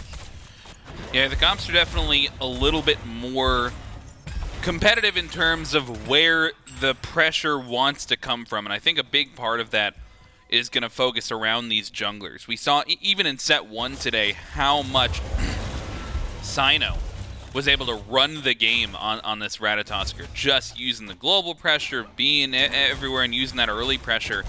On the other side, Twig doesn't have the global pressure, but he is a similar pick in terms of the damage that it can output in the first couple of minutes of the game. So if there is going to be early pressure, and he buff invades and he early ganks, I definitely expect Twig and Scream to be the front runners for their respective teams. Yeah, both of them very safe on their aggression, have get out of jail free cards. One of them is a little bit faster than the other, but one of them gets you a little further than the other, but it doesn't matter because Scream has already knocked down BigManTingz.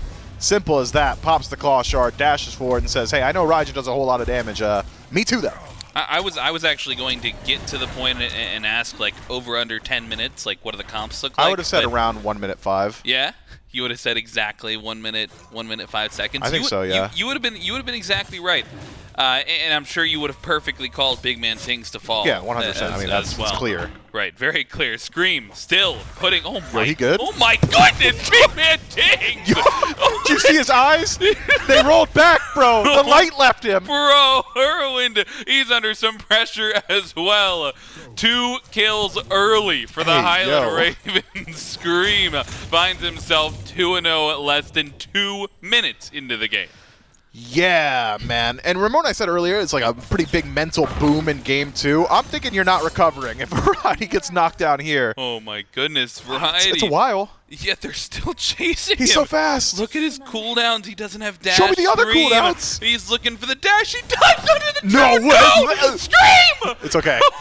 They trade back at the very least. And because Scream got that kill before, that's a shutdown kill for Variety as well. I don't know, man. No, that's not worth for Scream at all. Let's not get it twisted. That's not something Scream should have been doing, but I'm glad he did. He's ever the showman. Doug, help me out here, man. Hover this acorn because we don't often get to see it in the jungle. I believe this is called Thick Bark. It is. Every single time he's dealing his damage, he's going to regenerate a little bit of HP. This is something Scream and Sino, I think, would be going towards pretty consistently, just the bruiser-style jungle pick. If he's going to be diving towers at 230, I'm thinking that'll help out a bit. Gets a little bit tankier, gets 3 kills on the board in less than 3 minutes, which is certainly a change of pace for game number 2 from game number 2. And we talked about the junglers. They're the ones expected to set that pace, and Scream wasting no time in doing so. BMT is wearing the green buff because he lost his red buff. So he just needs to survive right now. And I think after dying 2 times so early, he's just going to be focused on the farm for a little bit. God, I loved that my eyes were already on the player cam for that second death. He leaned back, he tilted his chin up, his eyes lost every bit of light, and I can't even blame him. Jarcorrr forced to use those beads defensively on tower line because Scream is everywhere on the map. Gonna need CaptainTwig getting involved sooner rather than later, trying to alleviate a bit of that pressure. With all that said, though, and considering how quickly BigManTingz had fallen twice, isn't exactly all that far behind. Experience, pretty close. Ven will likely hit 7 on this wave. BigManTingz a little ways away from that. Major difference is speed of stacking. Baba Yaga is going to win that battle regardless, but having the Book of Thoth so much faster probably helps out a bit. Scream. Some pressure over here on the left-hand side. A little bit surprised he's not in time for any of these buff invades. All the respective buffs go to their owners, but he shows up right around the time of the middle of the spawn, and this is now very telling. Both junglers on the right side of the map here. Scream in particular dashing forward, trying to make space, like making his space on this right side of the map. If there's going to be pressure, I suspect it will be with Haddix around this enemy jungle in just a couple of seconds. Yeah, blue buff's a little ways from respawning, but if Scream were to start his rotation, he'd get there around the time it comes back up. Instead, going to take eyes towards mid, wants to play spoiler to CaptainTwig if there's an overcommitment, if that leap were used aggressively. Likely, Scream would have been there to put a stop to it. Instead, though, not a whole lot ventured there. And so instead, it's a rotation to solo. He wouldn't do it. We're not diving again. Variety's too tanky. right? He's a little bit too tanky, a little bit too healthy early on. This is the rotation, though. The blue buff spawns, and CaptainTwig is there to answer back. On the left side, a little bit of fighting as well around that shield buff taken by the Camelot Kings, but have to be careful here whether or not they want to dive. Scream still the maintainer of this active lead, and Highland Ravens, the maintainer of a small lead once again.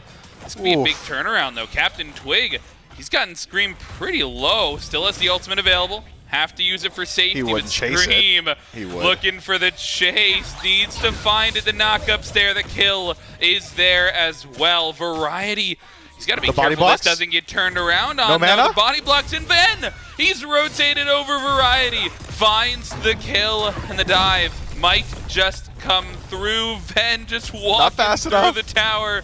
He is not fast enough to catch Variety, and will back right there in the danger zone. So they take down Scream once again. Well-placed shot from Variety to knock him down there. If it doesn't connect, that is the end of the chase for Amaterasu, and so finds his opportunity and finds it well. Scream, I'm sure, realizing the risk once he decided to land, would have preferred to just knock down Twig, and so happy with the trade. But he's delivering high-value kills to Variety. Doug, can you show me the net worth chart here? I wonder if Variety's actually ahead in lane now. He is, ever so slightly, a few hundred gold or so, up on Haddix, who's been having a pretty good game so far himself, quietly accumulating decent farm, putting pressure on the blue buff. Variety's just been airdropped some pretty big gold infusions. Yeah, but that's Scream is 700 gold ahead of his counterpart on Twig, and sure, some of that's the kills, but feels like he's the one getting involved, and Twig's very reactionary at the moment. Gonna have to react to this gank as well. Already down to half HP. It ain't right. And no ultimate available. Scream finds essentially the solo kill there. A little bit of help from Venenu, as the beads get burned onto the mid laner as well. Scream over here, looking for some more action if he can find it. He's got the tankiness. He's got a Khepri ult as well. Jarcorrr may be in more danger than he knows. The ultimate comes through. The beads get forced, and Valkyrie's discretion is available, but perfectly timed and will not be found. The ultimate is there as well, and Scream and the Highland Ravens are operating perfectly. You know, we haven't seen a Scream game like this in a while, but this used to be his MO. Let me do everything, play through me. I want to get aggressive. I want to do my thing. This reminds me of Solar Scarab Scream. This reminds me of Scream when he just decides to put the team on the back, and so far, he's doing exactly that. 6 out of 6 affected, 0 assists. Oh my. CaptainTwig under pressure as well, batted to hell. Forced when he's already down to 10 HP. I don't know where he's going. He's finding the blink, though. Maybe timing a little bit off there. Scream? From Scream. Has to be careful. Doesn't want to take the 2v1 necessarily, but that's the kind of pressure that you're finding in the jungle. Still good from CaptainTwig to try and find a little bit of counter farm. Try and catch up here a little bit, but I mean, this is still second item Soul Eater. Still going to need to stack that up from Twig. I mean, it's definitely the onus on Scream right now to make anything happen on the map. And he's doing exactly that. Scream could AFK for the rest of the game, and I wouldn't care, man. He's had such a performance in the first 9. Twig's doing a good job at maintaining farm, all things considered. Has invaded a few times, been able to escape, been controlling his own farm relatively well. But he spends so much more time in the jungle farming up. You'd really expect to see at least a bit of a lead. Scream making up for every bit of it just in the PvP, be it directly up against Twig or otherwise. I wonder now if the Highland Ravens decide to slow down pace, start stacking up. You're waiting on Zapman, Hurry, and Ven now with the Prophetic Cloak. Or do you want to continue to leverage the lead while you've got it? Potentially start looking towards that Gold Fury. I think it's basically just whatever Scream wants is what's going to happen. It's not as if the lanes themselves are doing all that well. There's parity in levels between just about everyone here. Yeah, certainly. I mean, for all the space that Scream has made for the 6 kills that this Ratatoskr has, he is actually all of their kills and deaths, for the record. And it's only 800 gold separating them. Right. I mean, they're pretty close. If anything, their gold lead has not exploded like you might expect it to with this kind of gameplay, but He's given his team all the space they need to try and scale a little bit. This prophetic cloak now online for Venenu. Scream though. Look at where he is. He's caught. I don't know if he's caught in the enemy jungle or if he wants to be here. BigManTingz turns the corner. Scream up into the ultimate. He only makes so much space, but that will be enough to get him out of there. As Haddix as well. A little bit low on the health bar over towards Variety. Scream still trying to make space, but he's right now it's CaptainTwig maybe chasing him down. Starts his back. Twig does not have the blink damage, so instead will start to head towards the center of the map and maybe potentially put eyes on Invade. Unfortunately for Twig, just a second too early turning that corner as Jarcorrr is on the chopping block. Jarcorrr has the support of Quig, and Hurriwind. Body blocks are incredible from Quig! He has to make space for the dash. And Hurriwind, they didn't have enough damage to take him down, but beautiful from Quig to try and make that amount of space.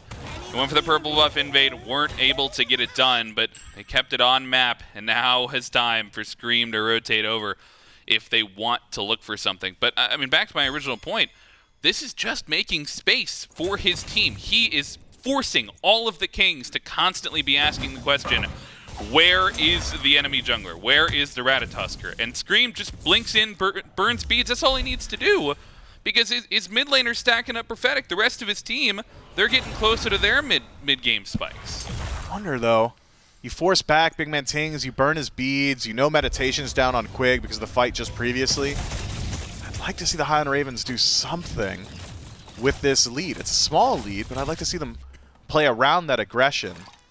Scream now, not exactly as far ahead as he once was, and now starting to move in towards defense. Won't be doing as much damage either. This game is incredibly even. I'm not even willing to say that the Highland Ravens have massive advantage in team fight. The only thing that's really going for them is the fact that BigManTingz hasn't got beads for the next 2 minutes. Otherwise, I mean, I'd say dead even. Dead even indeed, and even more so. Grabbing the Stygian Beacon, the Camelot Kings get their first inkling of pressure there with the positioning in the mid lane. Hurriwind, got to be a little bit careful, dashing away. Thought they might try and pull some positioning towards Gold Fury, but some back-offs from the Camelot Kings. And you start to ask the question, for all of this early game pressure, what is it actually worth, right? I mean, we're calling the prowess of Scream. We're saying this is a legacy game. This is what he used to do, just take over games in the first 8 minutes. And everything just pauses. And we're now looking at the Ravens, who have less than 1,000 gold lead, maybe even under pressure still. The CaptainTwig, he's the... Oh my goodness! He's going to get chased down potentially. Khepri's over here as well. Ooh, dashes in, doesn't spot BigManTingz, force a retreat now, but takes the Scarab's Blessing with them. Haddix joins the team fight, but won't be walking in towards that tower, so CaptainTwig survives narrowly and does make his way back towards base. Both solo laners have made the long trek over towards the duo lane, so the fight might just continue to erupt. Keep your eyes on Zap, he's under pressure. Variety finds his way into the back line. Relics for Zapman, he's forced to dash away. And Hurriwind, he's got no ultimate to save himself, but the follow-up, it's a little bit late. The Camelot Kings, they need to be there for the damage, and they are not there in time. The dash, a little bit off the mark for Hurriwind, but no lives fall. Nobody in the gray screen after that engagement, despite all 5 members being on the left side. And that was close. If Variety eats Abduct, likely just his life there. Instead, able to make himself scarce.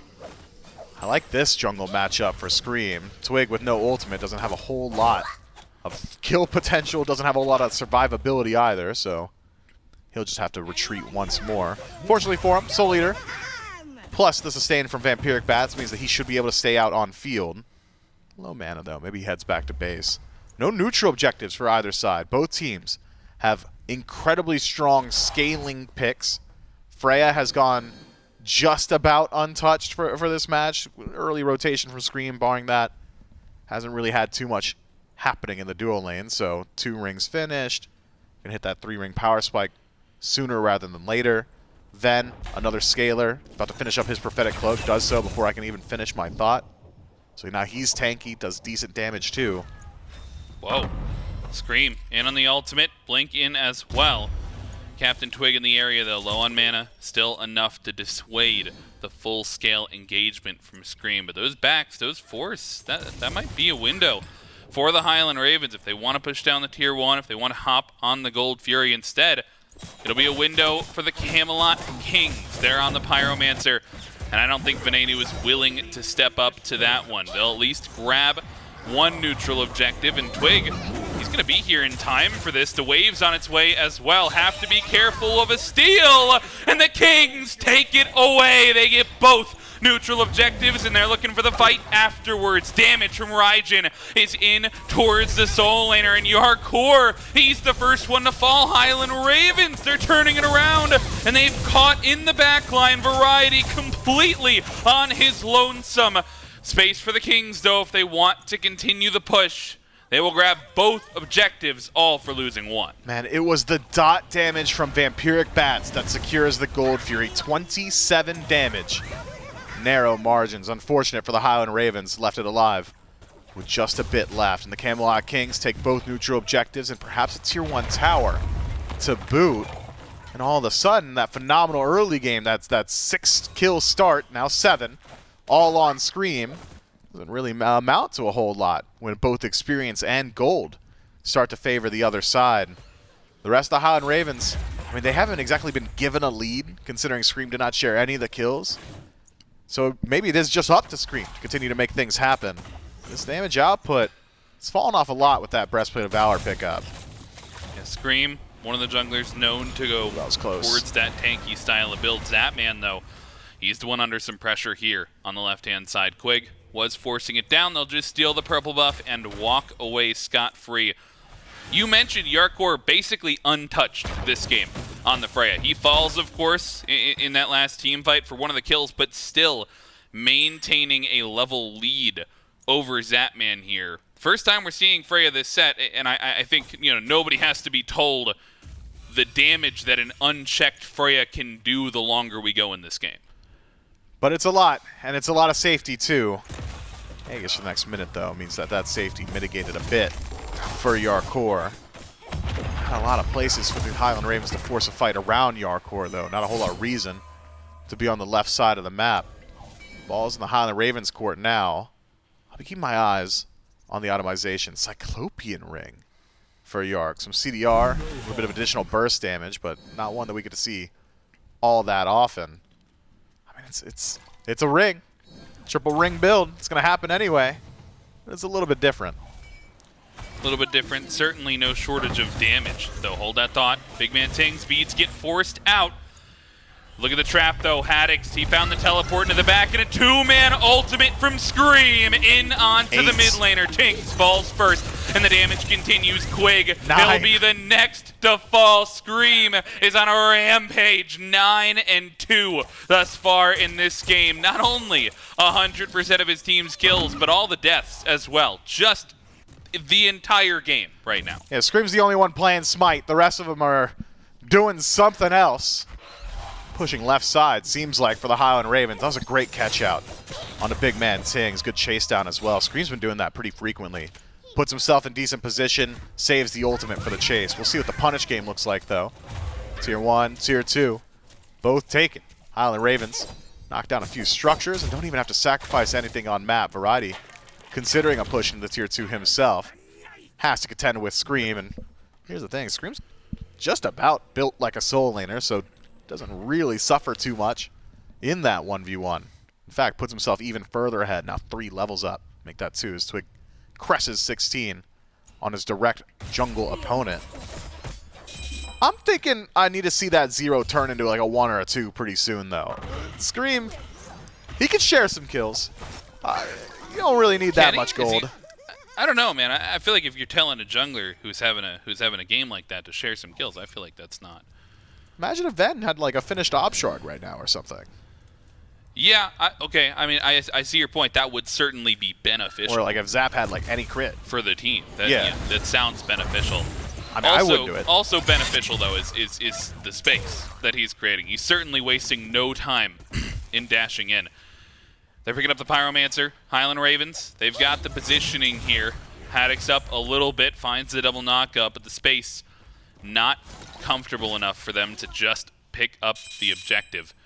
And instead, it'll be a small back off. And still, these ADCs just waiting until 20 to rotate over, I guess. Just, you know, hesitant, grabbing some farm. Scream was maybe trying to catch out Jarcorrr, but fully backed off as soon as he heard the rotation was coming. Yeah, he even spots it out on map. This does leave an opening around the Pyromancer, Camelot Kings. I mean, they're committing. That's a lot of damage. A lot of damage is right onto it. Kings secure the objective, and the fight afterwards, they're looking for it. BigManTingz onto the taiko drums. In the air goes Scream. No dive potential. I say that. He is over the tier 2 tower. Has to back off, though. This might be a Gold Fury question, though. A couple of the Kings members' backs was just Twig. He's going to be late to this objective, though. If they want to try and defend it thus far, just looking like a steal attempt if one even comes through. So it will be a trade of the neutral objectives.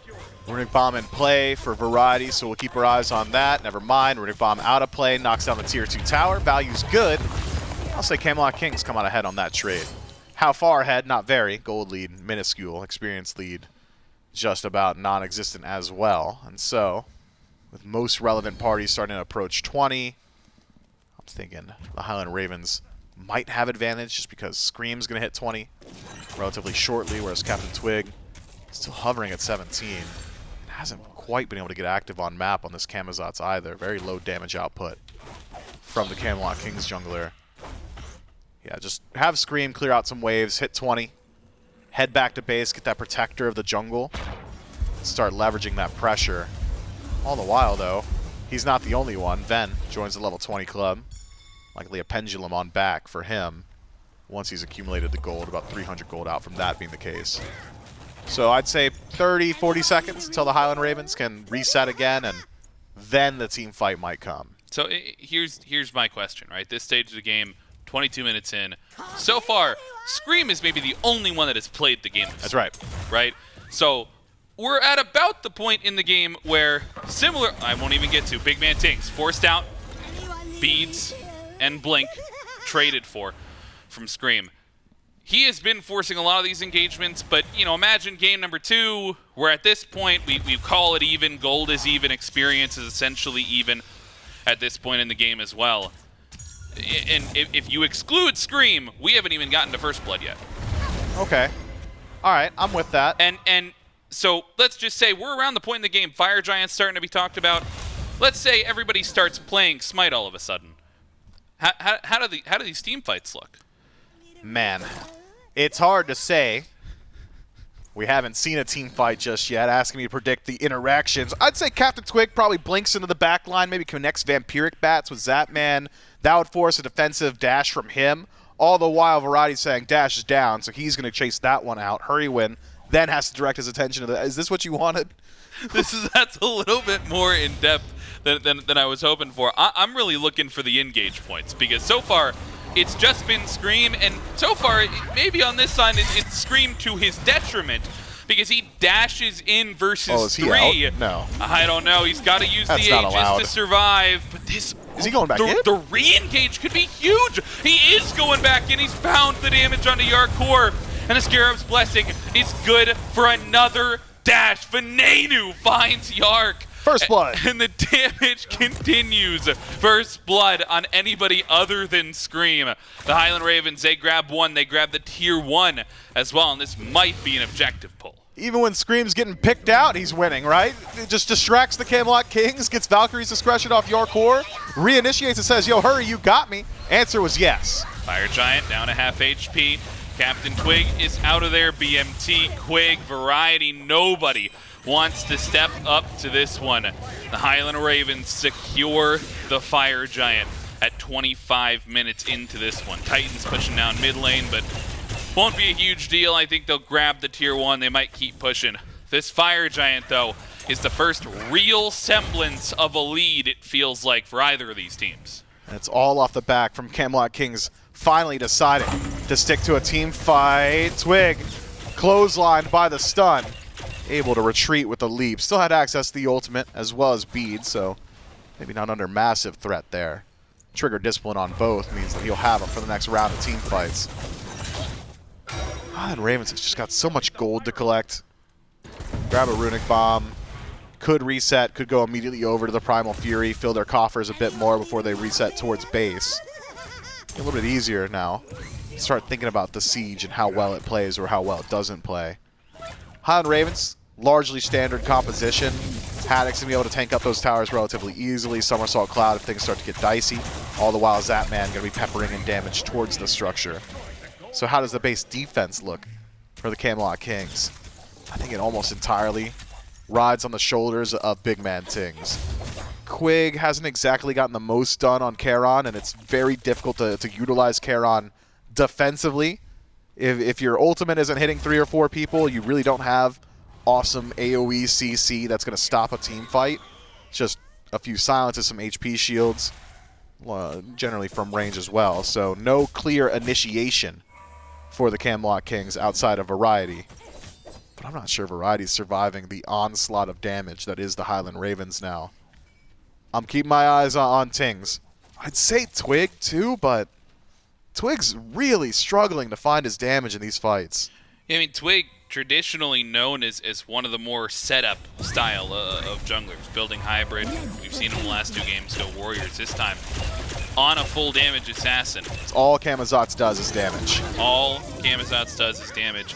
Been struggling to find it this game, down low in the damage charts. The only person he is above is the enemy support. He is below even his own support in damage, which is not what you're looking for from the Camazotz that you are maybe want to engage. Highland Ravens, though, they're set up around this tier 2 tower. They've got an Emperor's Armor as well to help them defend this if they want to set something up, but thus far, there's going to be a little bit of damage onto Quig. They'll take it down. They've got a minion wave pushing in, though. Hesitant to press the go button. Yeah, keep your eyes on those ultimate cooldowns. If Tycho Drum goes down, if Quig's ultimate goes down, and there isn't a return kill in exchange, that is the majority of the team fight presence of the Camelot Kings. Only 1 minute left on the Fire Giant, so maybe not too much time they're going to have to endure here. Just trying to show some presence. Onto the branches. Quig is the focus early on, but the Titan, or the Phoenix rather, that's the focus. Quig falls as well. Venenu into the ultimate, grabs the support, and the space has been made. A 5 versus 4 man advantage. And they've got a wave pushing in as well. Blink in from Haddix. The space in the back is good for another Phoenix and Scream. He doesn't even need the Phoenix. He wants the kills. His team will find the bird. And the pushback from the Camelot Kings is not there. The Highland Ravens take 2 birds and walk out cleanly. Quig takes so much damage before the fight starts proper. Doesn't even get to utilize the Emperor's Armor to make that Phoenix into a more formidable opponent. The Highland Ravens deal with him quickly and knock down the right side bird just afterward. Camelot Kings gotta find some damage. They need a little bit more. Jarcorr's largely single target. I mean, he's just about full build too. 5 items finished. Starter item upgraded. Just sitting on that recipe now, waiting on that 6th item. I gotta say, it's Twig. Like, if Twig could just hit Zapman, jump into that back line, force out a relic defensively, go up into the bat out of hell, deal a little bit more damage, reset safely, it would be so much harder for the Highland Ravens to move in towards the Phoenix. But because the only point of contact we've seen is when the Highland Ravens say, all right, I'm ready to initiate, Hurriwind, go in. Hurriwind's getting hit. Haddix is getting hit. I don't think Zapman got touched. CaptainTwig is the one getting hit. He's the furthest forward in that fight and doesn't get any additional damage off. Gets picked before a proper fight can even start. So that ultimate available as well. Doesn't get to use it. Deleted off the map. And the Highland Ravens, they've got the man advantage, and it could not have come at a better time. Fire Giants spawning and 20 seconds away from EFG. We saw them hold this for the EFG the last time. This time around, could be a question of how the fight starts. Into the air goes Scream. BMT's the target. He's already down so low, and the Aegis is not enough to save his life. Screammmmm and Haddix making the space going forward, and Quig turns into the target of the fight. The entirety of the Ravens chasing down the enemy support. Not long for this world is the Charon, and not long for this world potentially is the rest of the Camelot Kings. The Highland Ravens, they'll back towards the Fire Giant. Scream forced to reset. Had he had just a little bit more HP to play with, maybe we're talking about an end attempt. Instead, pull yourselves back, get ready for the fire. Enhanced Fire Giant at that. Grab yourself a Stygian Beacon. Has a victory lap too. The Camelot Kings. I mean, the damage is there. Jarcorr's hitting his shots. Not enough damage from him to even deal with Scream though. BigManTingz is doing a lot, but hasn't got enough damage between the two of them. Quig, I mean, he survives with not a lot of CC. Couldn't exactly peel out for his allies either. Instead, for the most part, was that HP shield enough? No, that doesn't seem to be the case. And the Camelot Kings fold under the pressure of the Highland Ravens. EFG on all 5, only 1 bird still standing. Don't need to break down the siege. We already saw how that one panned out. I think the Kings, if anything, Hail Mary attempt, group up in the jungle, maybe catch the Highland Ravens rotating back through. Yeah, I'm trying to find lifelines for the Kings. In game 2, we felt out of ideas, and I think the Kings did too. That was a composition diff. We talked about it. I don't know that they had any lifelines. This time around, I don't think it's a composition diff. I think they have ways of maneuvering this team fight, this siege defense, that are positive for them. Certainly more difficult when behind in golden experience and doing less damage than the enemy team. Like, certainly more difficult when that's the case. But there have to be lifelines for the Kings to try and pull on. They just need to see more from Twig. I really think that is the bulk of it. Upgrade the starter item, Scorching Blink. I mean, that'll do something. The damage output is just not impressive. The Camazotz needs to find some value. I understand it's difficult, especially into something like Khepri. It makes you very hesitant to want to initiate, especially considering how much of that damage is single target. But you can't let him remove you from the game. Damage on a variety in mid. A little bit of poke before the team fight will make some additional space for the Ravens. That Phoenix gets demolished, though. The Runic Bomb utilized by the Ravens. They'll find the left side bird. The other 2 birds remain weak off of respawn. It has to be a perfect fight, a miracle fight from the Kings if they want to win this game. They want to stand up to this defense. So far, though, it's all Ravens all day. Venenu, he gets taken out, though, and Variety turns things around to start it off. CaptainTwig, he's dealing the damage onto Hurriwind and finds his first pick of the game. Zapman tries to turn it back, but a double kill for the Soul Laner. And the Kings, the miracle defense they needed. They lose the birds, but they fight back in the fight. Unprecedented levels of disrespect from the Highland Ravens on that siege attempt. Scream's half HP, goes up in the air and says, look, it's going to be fine. It simply doesn't matter. The Highland Ravens just walk in to the Camelot Kings, dealing with every single bit of their CC, eating every bit of the damage. As you said, Twig gets involved, puts another 3,000 on his belt, does bump him over, or just about over. Quig, who puts out just as much damage in that team fight. I think the Ravens, if they just played a little bit slower, burn through some of those resources first, things go a lot better. But they still do distract the Camelot Kings. They still do knock down all 3 of the Phoenixes. They still have massive map state advantage. I don't even think the Camelot Kings is going to get anything done off the back of this one. I suppose you got enough of a lead that you're allowed to get a little crazy on Siege, but if that goes any worse than it did, I mean, the Camelot Kings, they might be able to just end the game if the Ravens fumble like that again. I was certainly, I think disrespect might be putting it, cleanly, because it looked like Scream just didn't care to participate in the fight with the rest of his team. Did whiff his ultimate on a Jarcorrr. Maybe things are a little different if he connects there, but even then, you got to be so worried about BigManTingz returning damage from just behind him. I think it was just an ill-thought-out initiation. Regardless, they grab all 3 Phoenixes. They still have EFG on 2 members here, the 2 divers. Haddix and Scream still maintaining that buff around their waists. Camelot Kings rightfully hesitant to step out of their base. They certainly want to make sure nobody can backdoor. But also, in a way, I kind of feel like they have to be ready for this next Fire Giant. I'm not sure they're in a position where they can afford to give up this next enhanced Fire Giant. Well, I mean, best data on a team fight they have is fighting into the enhanced Fire Giant Highland Ravens as 5, right? So walking out of base, I think, maybe the worst idea here for the Camelot Kings. I much prefer their team fight around the Titan. And it's not as if the Highland Ravens have enough damage that they could just walk into the Titan room, even with Fire Giant on all 5, sure, and just blow up the Titan. So, yeah, I mean, the Camelot Kings can show some presence, but I think it's very dangerous. Definitely a risk. They want to come away with a jungle fight here. Would be different than the success they found. When you see the 3K pops pop, and Zapman finds a pot, another pot just now coming through for Venenu, the defense pot, making the Baba a little bit more tanky in these fights. But Camelot Kings are here. There's a minion wave pushing into their base on the left-hand side. In fact, that left-hand Phoenix is about to spawn, but they're backing right as the Fire Giant gets pulled. Maybe they're not all on the same page. Variety backs. I don't know if they're looking for this, but if they are, it might have to be a steal. The Highland Ravens top entirely off it, and nobody is there to protect Tings. He gets left alone.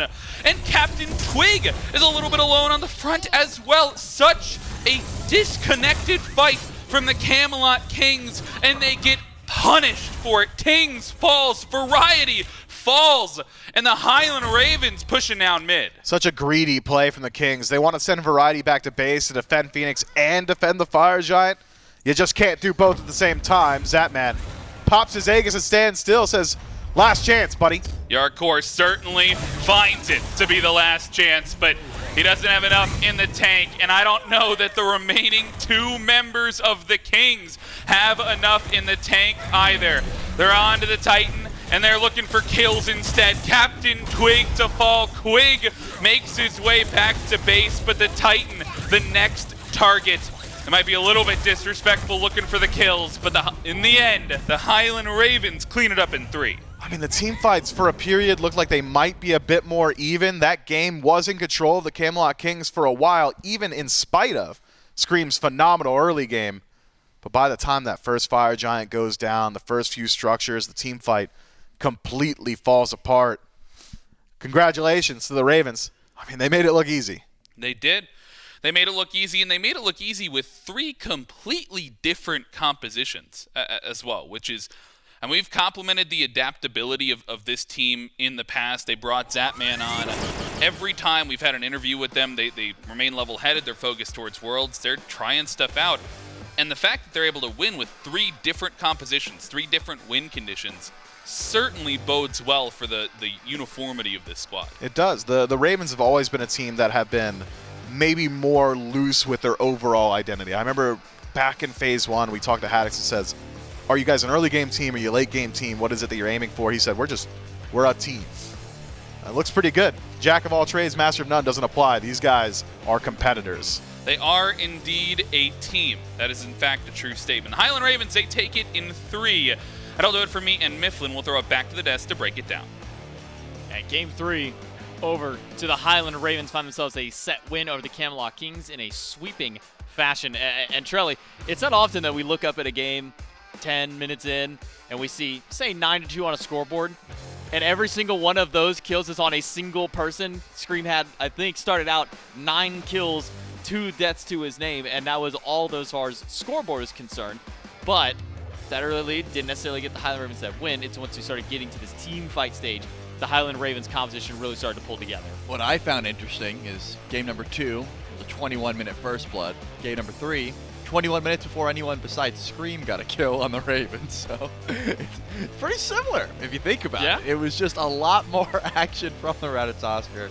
And of course, I think the composition getting to that point where they could just succeed in those jungle fights, in those early skirmishes. That's kind of what the Highland Ravens were playing for, and they were able to get to that point with, I'll say, relative ease. There wasn't too much fight back in this one. I think the Camelot Kings still are just looking for that level of consistency that we've been talking about time and time again. And this play, So not worth it, man. 3-0 shutdown and a revenge kill is not worth it at all, but Scream's going to go for it every single time. Yeah, look, if Scream gets a chance to dive and get a kill, even if he trades his life, he's going to take that trade, and he did so. 2 kills on the BMT and then immediately over to the solo lane, gets the kill on the Variety, and it just keeps going beyond there. And look, every time that we go to a highlight this early, it's Scream, either I would kill assume this or is going to be killed. all Scream, this highlight. I think this entire reel is just Scream's like first 8 or 9 kills in the game at this point. Oh, We just got a word from production. This is every Scream kill. By the way, we're still at 7.5 minutes in the game. I think you're right to say we went from a game to nothing happens for 21 minutes to an explosive start from Scream to kick this off. Yeah, you can just keep track of where we are in the game by looking at Scream's KD and then looking up at the KDs of just the game in general. Oh look, 7-2, then it's going to change. And it's going to continue to do that. I'm telling you, I think it's 21 minutes before any Raven gets a kill besides Scream. Here we go. 7-2. It's Scream once more. Not sure if he kills BigManTingz. I think he does go for the dive here, but What do you think we wouldn't be watching it if he's not going to kill BigManTingz? You think they show a drop kill? Give him some respect, man. Scream doesn't drop kills, not in this game. I shouldn't disrespect Scream. Okay, yeah, 9-2, and look down at Scream's KD. 9-2. What? Wait, yeah. what? So, what happened? Who got kills here? Hold on a second. That's not right. This is a Scream reel. Who's sneaking kills away from Scream? This is, you know what? I liked the idea of this bit, but it's going on for so long. This man was fragging. He was 11, 2, and 3, and I think he. Oh no, that's so the last kill that he gets is when he ends at 11 and 2, and then is there for at least 3 more assists. But I mean, a legacy game out of Scream. He kicks things off immediately at first blood in mid, goes right back to mid as soon as BMT is back, gets that second kill, and that really kind of sets the tone of the pace, at least for that mid 2v2 battle. Yep, and I'm assuming the Highland Ravens happy with that one. Get a 3-0, which I think needed, right? Because they are trying to build up that consistency. They're trying to cement themselves as a top 4 team, and that's going to be a hard barrier to break. The top 3, pretty established as far as I'm concerned. Jumping in is what they're looking for. And you got to be able to beat teams like this. It's going to be a big matchup. We talked about it beforehand, and a 3-0 as well. We thought this could have went 5 when we talked about it during the waiting room, but the Highland Ravens showed that they were dominant today. We just got done watching an entire highlight reel of Scream, but if that's not enough Scream content for you, well, we've got Scream standing by for our post-game interview with Frog. That's right. We do have Scream here from the Highland Ravens. First and foremost, congrats on 3-0 win. You guys look clean today. And I was talking with Mifflin about it. You guys look clean on 3 completely different compositions, 3 different win conditions, 3 different play styles almost. Is that adaptability? Is that kind of like what you're looking to form a team around, just being able to do anything at the drop of a hat? Yeah, I'd say so. I feel like my playstyle is kind of being like adaptable in a way, and I think that brings an element of shot calling that kind of reins it in early games sometimes, and we've been able to like play these different high-paced games or like slow-paced games, and we're finding success more and more the more we play together. I have to ask about it. The desk spent, I mean, that was like a 2-minute bit on Scream's highlight reel, because for the first 21 minutes of that game number 3, it was pretty much entirely you with the solo lane Ratatoskr build. Just like you were 9-2 and the kills were 9-2 up top. Was that the idea, that you're just in there making space for your team, letting Venenu stack up and just waiting for everybody to get online?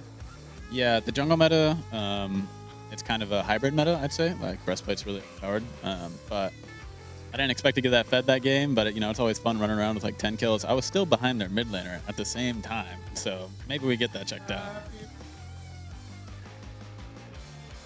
Bought this. Dude, that's before the set. mine. Have the cake. All right, it's not a birthday. So for those of you that don't know, it is CaptainTwig's birthday today, and we I suppose we bought a cake, and then Twig isn't here for the post game interview, so I suppose it's your. I suppose you get a cake. Congratulations on the cake. How do you feel? It's unfortunately I had to do it to him on his birthday. Nothing I can do. And I get his cake, dude. I mean, that's a win-win. Well, congrats, Scream, on the 3-0. Best of luck to you and the Ravens for the rest of the phase. We'll throw it back to J-Mac on the desk. Scream said you don't even get your birthday cake, man. I'm taking that too. It's on the battleground and take his birthday cake. Happy birthday to you, man.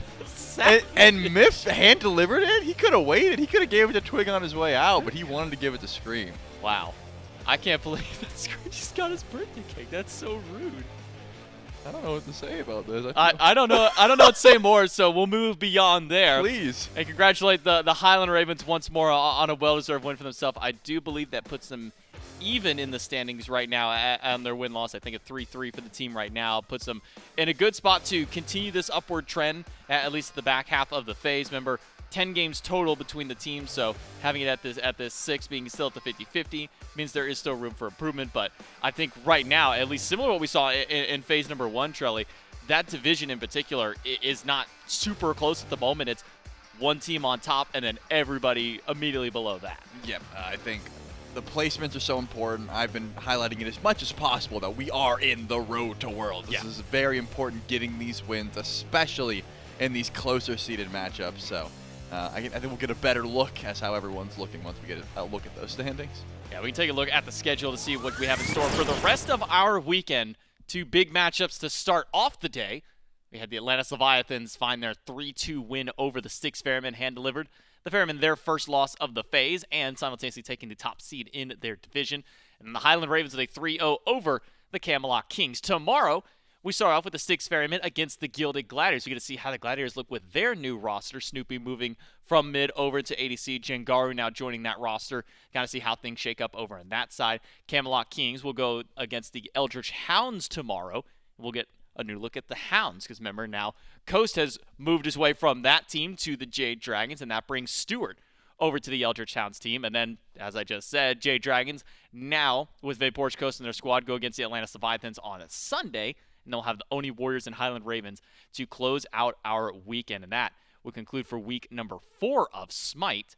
And really, I think the important emphasis here is to also take a look at the standings again. Remember, it is, as you say, and as we continue to highlight, the road to Worlds. These standings ever important for these teams to continue building up. You look over on the left side, 5-1 for the Atlantis Leviathans, 4-1 for the Ferrymen. And as long as things continue, I think technically speaking, if both the Leviathans and the Ferrymen win out the rest of theirs, Ferrymen would be ahead because of the head-to-head goes slightly in favor of the Styx Ferrymen in that regard. But still have plenty of room to go. Still 4 more sets for the Leviathans, 5 more for Ferrymen. Opposite side, it's a little bit closer towards the top side now. A 4-1 Oni Warriors will go up against, again, the Highland Ravens a little bit later on this weekend to see if the Warriors continue their upward trend, or can the Highland Ravens find a stop in that direction. We're getting near the end. We're hitting day 2 of week number 4. I think that officially marks the halfway point of the phase, with plenty more SMITE to go. And now we're starting to see some of these lower in these bottom 5 teams at the moment really start to kind of solidify their way up closer towards that middle of the pack and try and fight their way into the top. But that's all that we have today for the SPL. Make sure you stick around if you want to watch some SCC action happening immediately after that. But otherwise, we'll see you tomorrow at 11 a.m. for the SPL. On behalf of myself, Charlie, everyone behind the scenes, and all the other casters, thank you for watching, and we'll see you tomorrow.